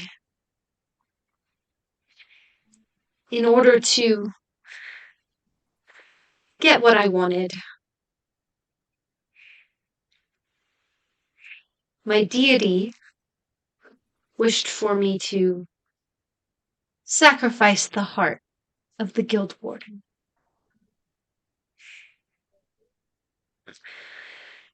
She, her gaze kind of looks dark and almost delighted in a sense. She's like, she deserved it too. And Novak kind of puts his sword up to her throat. He's like, you were kin. What made you hate her so? And she's like, well, she put everything for us. We could have gone and done so much good. We could have gone anywhere in the world, but no, you guys had to stop and settle down and take all of us down with you. Douse is not happy with that. He's going to go over and he's going to use his turn to try and knock her out. Okay. Alrighty, so you come up and roll the hit. Not 20. Oh! I'm just going to walk up and... Double the damage. Knock her out. He declared his intent. He's not trying to kill her. He's trying to knock her out. Sorry. Yes, I did. So double the damage. That is 6. Do you want me to roll 2 dice, or do you want me to roll 1 dice, double the die? You can do it however you want. You can roll another one or Okay. double this one. That is 10 damage. 10 damage. Okay. Is she out? She's not out, actually. You crack her up on the head and she and like kind of gets down and she's now bleeding from like a hit on her skull and there's blood trickling down. It seems like she actually Wait, is she on the floor? well, no, she just kind of got knocked down. It seems like she bit her tongue and so some blood is coming out of the corner of her mouth. Which did, I guess, deal 1 point of damage. So once... Well, I get 2 strikes with my turn. Okay, so you get 2 strikes. So that's Merilla, if you would like to, you can move. So do I get advantage on that second one? No. Well, actually, if you're behind her right there, you can. Okay. So that was... Does the 11 hit? An 11 does not hit, unfortunately. So you try to strike her again, and she kind of like kind of gets out of the side. And Merilla, you were wanting to move? That is the worst excuse I've ever heard. She kind of turns to you and like you would know anything. Don't your kind prefer to sit and just peruse about the waters?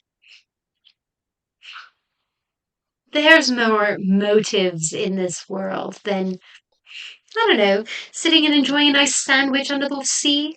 Or is it clams? Shape of water, and I'm going to throw water and just cover her mouth so she can't speak anymore. And, but your action was to do the punching. Yeah, it was. So technically, if we're moving this in, so technically, Merilla, you were wanting to do something?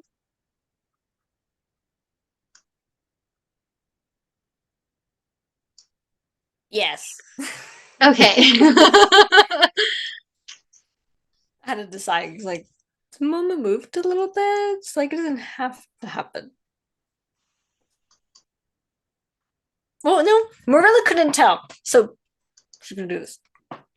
So Merilla sees you just like into the back of Firth, and she recognizes that Acre is just down and curled up and just like almost out as far as reaction goes.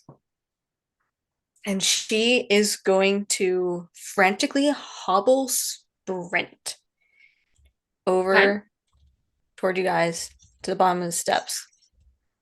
And she's going to be saying as she's scrambling over, No, we don't know yet. The heart was missing. Where did it go? Why? It was sacrificed to her She just god. said it was sacrificed. She, you see, Firth kind of...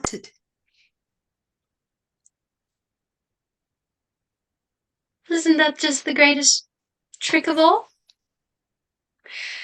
It's what Calarium wanted. And so I gave. Why At this point, Calarium delights in deceit and trickery. Well, and yeah. so do I. She kind of, so at this point, Amaris is just going to be like, Firth! Like, she very snaps firm. her eyes, this crazed look, and she snaps over at you. Yes, dear? So, Amaris isn't really one to get this way often. So this is like a very rare occasion. And and Amaris is gonna say, "You said Big Nose Jack deserved to die because he was a monster for killing. You've killed 2 people now with him." She's gonna hold her rapier like right above Acre and just be like, "So what does that make you 2? What do you guys deserve? On your logic." She, her smile kind of turns grim. Well, I guess I just had to touch and tap into the inner monster, didn't I? And she's going to grab Novak's leg with inflict wounds at 3rd level.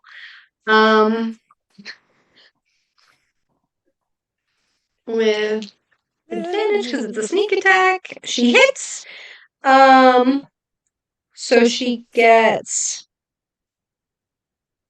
9d10. I'm just gonna roll it on here on the internet.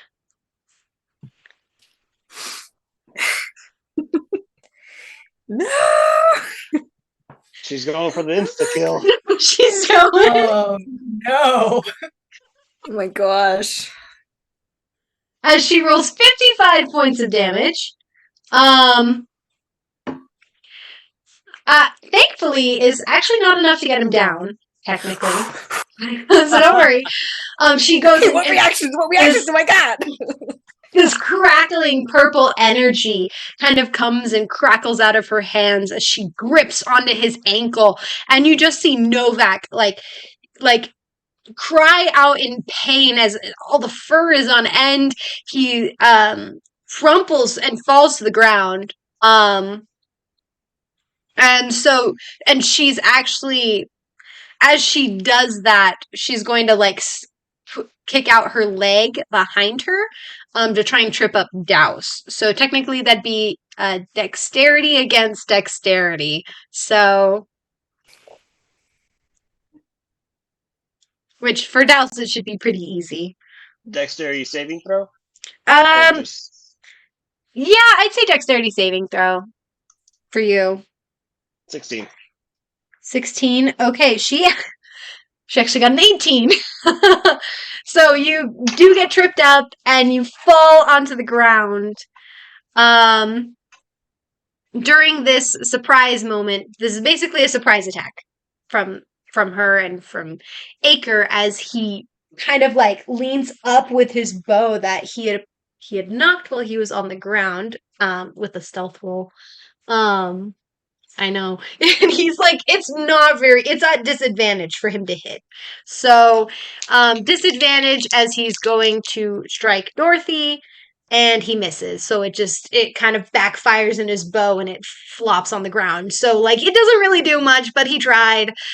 You can give him kudos points for trying. It's the thought that counts. It's the thought that counts, exactly. I mean, so many things in this little interchange. Yeah, exactly. And since Douse, you did do, I guess, your turn before that, we're just gonna go down in order. So it'll be Dusty. It's now your turn because now we're technically back in the round. And we're back. Prone. We're back, and you're prone, Douse. So let's see. It's a best course of action. So, Dusty is going to cast his wild shape. Okay. And he is going to turn himself into a camel. Okay. Which is a large beast. Spit. So it occupies 4 spaces because it's large. Okay, I don't have a picture of a camel, but I have some animals. You can increase Dusty's token and just make him very large. I guess I can. A giant camel Giant Dusty. Dusty. So then he's going to try and use his weight and like ram into her and knock her over. Okay, so that would be a strength check, I guess, right? Strength against her strength saving throw, which she got a 4. Oh, okay. Well, as long as You got a 23. Yeah, you like a natural No. 23 actually. Oh, yeah, no, that's a nat 20. Dang. Okay, so you knock into her. And if you want, you can actually pin her to the ground with your body. Yeah, that's what I was thinking. Just pin Okay, her down with like so my front. you turn into a camel and you just kind of plop like on her. So now you're just like sitting on her, and she's kind of like. And I spit on her face. I am a camel after all. Kind of my thing. So her head she kind of pokes her head out, and you just like land a noogie right in her eye, and she's like, okay. Is it weird that that's somehow worse than her getting torn up and stabbed? Yeah, no, she's still like stabbed, so she's bleeding. I'm gonna say that's gonna do a d6 of blunt force damage if you wanted to roll that. Plus 1 loogie damage. So I max rolled the 6, so it's 6. All right, 6 points of damage as she just down. All right, so now it is From a loogie. Novak and Dorothy's turn. So Novak's going to shakily like get to his feet now that he sees this giant camel on her. The only thing that you can see of her peeking out is like her head. Like she's completely, I guess, grappled or paralyzed in a sense. She's just stuck underneath the ground. Death by Loogie. And he's gonna go and he's gonna go over shakily. Her spiritual weapon is actually gone at this point. Because I believe I guess technically it isn't concentration, so hold on, let me get that back. Well, it's only a minute long, though, I believe. Oh, so then it Yeah, has been a minute at this point. Conversation. Yeah, it's gone. So, pretty much he comes over and he's gonna try and like smack her, try and get her unconscious. And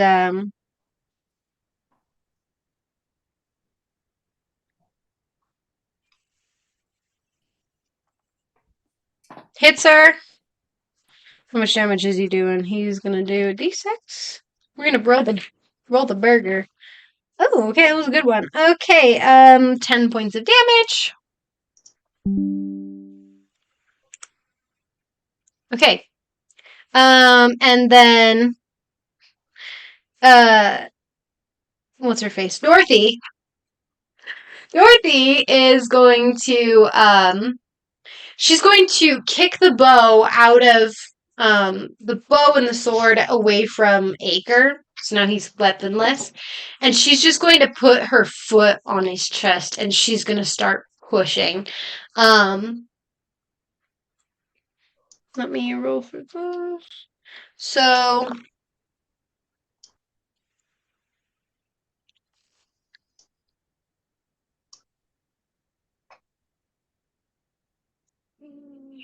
$28.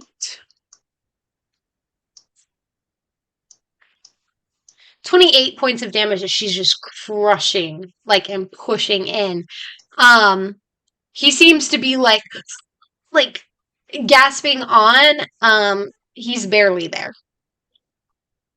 I'm gonna say, so right now it is Nuri's turn, and I'm just gonna say that like any one hit is going to knock him out. Is gonna knock him out. Yeah. So sad. Okay. Nuri comes back out of the bushes. Just sees him getting crushed. It feels kind of bad. Actually, she feels really bad for him. She hates the idea of being crushed. She hates it. And so she's going to like mercy and do Toll the Dead on him. So it needs to make a wisdom saving throw. Okay. He fails. That was a 7. That was not gonna succeed. So he takes 1d12 of damage. All right, roll 1d12. So 7. 7. Okay. So we're just gonna say he falls unconscious. And just he was already on the ground and he just like goes unconscious.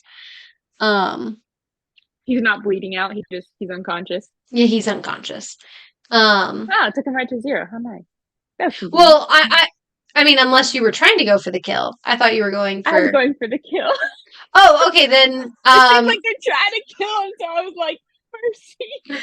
Okay, then I'll say he's bleeding out. Sure, we're gonna say he's bleeding out. I missed something I'm important. gonna go back in my bush. Acre, yes. So instead, we're just gonna. He technically had like 4 hit points left, but I was just like, he's done. Like from all of this like trauma. Yeah, no, he's bleeding out. Okay. Now it is Merilla's turn.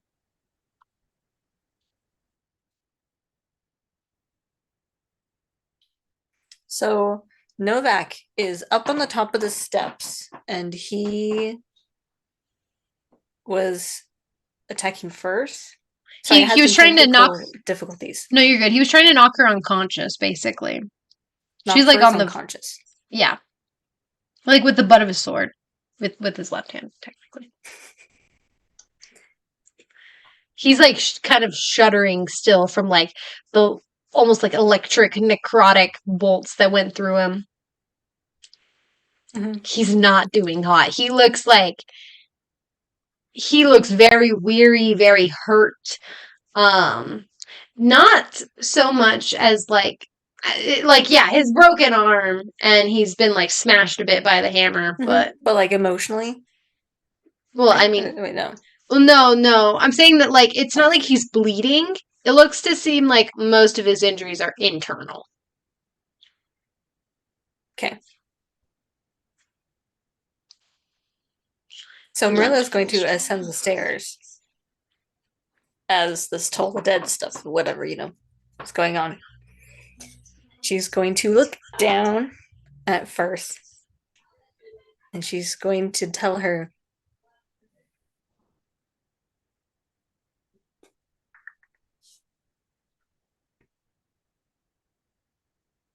perhaps you have your reasons, but I've never met anyone who worships an evil god and in their core truly wants good.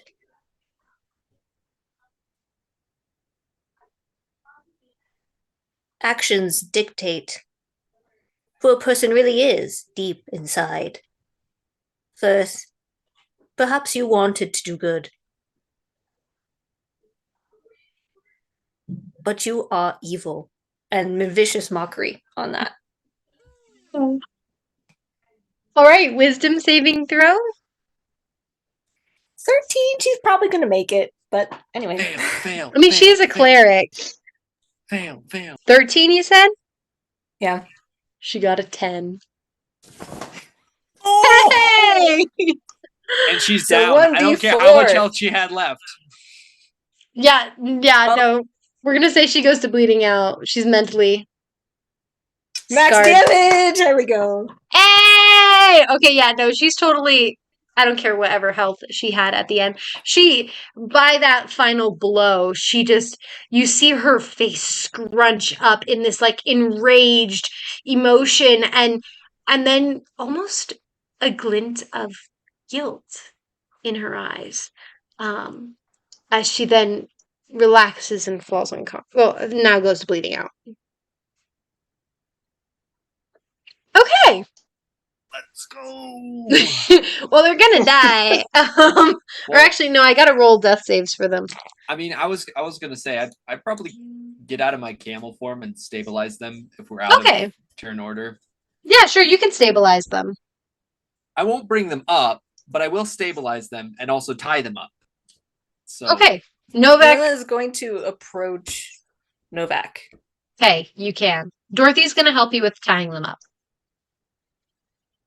And she's not really going to say anything, but she's going to touch his good shoulder.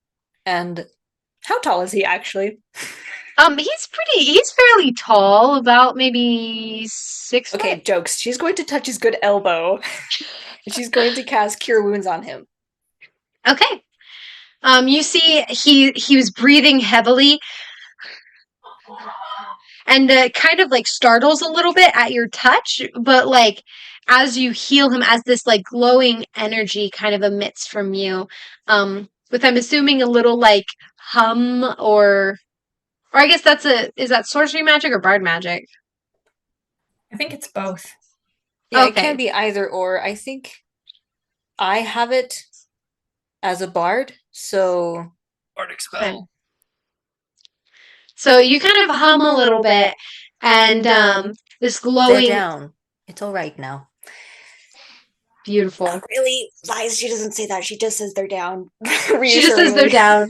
She's like, I'm just gonna reassure you, they're down, and this glowing energy kind of comes out, and you see this like almost glowing line travel across like his fur. It's not like you can see like a line, but like a glow of like passing under his fur and kind of going over to his arm. And it heals a little bit, but it seems like the arm itself is still very, very broken. It seems to be healing up some internal stuff. Okay. Alrighty. He kind of relaxes a little bit more. He's still very hurt, but nods to you in gratitude. And you actually see that it has gotten very late at this point. You actually see the moon starting to like set pretty much in the night sky. You don't see the sun quite yet, but it's definitely very late in the evening. Dare I say, even very early morning, technically. I don't know. Dare you say it? Dare I say it? I do. I dare say. Um, and since it is 10:23, we have definitely gone way over. Um, what we're gonna do, we're just gonna wrap this up real quick in the sense of they are taken captive. The guard are gotten involved. They are taken prisoner, both Acre and Firth. Novak thanks you for your aid and your help, and he implores you to come meet with him later in the day, around like noontime. I'm just saying, having us meet with him is a bad idea. Last time, one of the people who wanted to meet with us, she ended up murdered and share. I'm just saying, for keeps going. Pretty much. Meet with us. That would be better. Wait, Okay, he would like to meet with you guys. He'll come to the inn where you're staying. Good, he will come to you guys. Yeah, he will come to you guys. He'll come to you guys, and pretty much he wants to like give you his gratitude, reward you, and he also pretty much there's some other things that they need to sort through, because technically of like the meeting you were going to go into Kaya for, and he's like, I don't really want to get into it now, but you know, he'll come and talk to you later. Merilla is going to ask if Dorothy is going to come with him, since she is technically the guild master now, after all. And he's like, Oh yeah. Yeah, Dorothy's gonna come with. And Dorothy's kind of like, huh? She's like, still has the sword above Anchor. Like, Yeah, she's like ready to stab. No, The inspiration was real. it was real good. So yeah, so he's like, yes, Dorothy will definitely be there as well.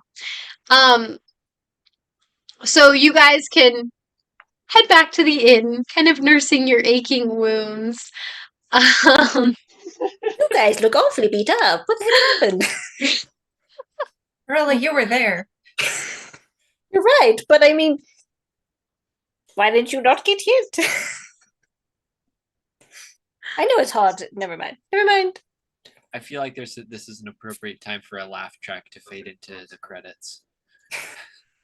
Okay. Well, or as a you freeze guys, frame of us all jumping. Yeah. we completed the quest. Wait, okay, we have to get all of them. we have to get all of us doing the hands up thing all at once. 1, 2, 3, yeah. There we go. Okay. Anyways, so you guys go back to the inn. You're able to. No one in the inn is awake, so you sneak back to your bedrooms for a good night's sleep or morning sleep. And that is where we are going to conclude tonight's session. Yay! It was awesome. We solved the mystery, or you solved the mystery. Problem is solved. It was the two halflings stacked on top of each other. It was the halflings. Were they? Yeah, Were totally. they stacked? DM, were they stacked or how'd they get in? They were trying to You were frame right. Novak. Fair enough.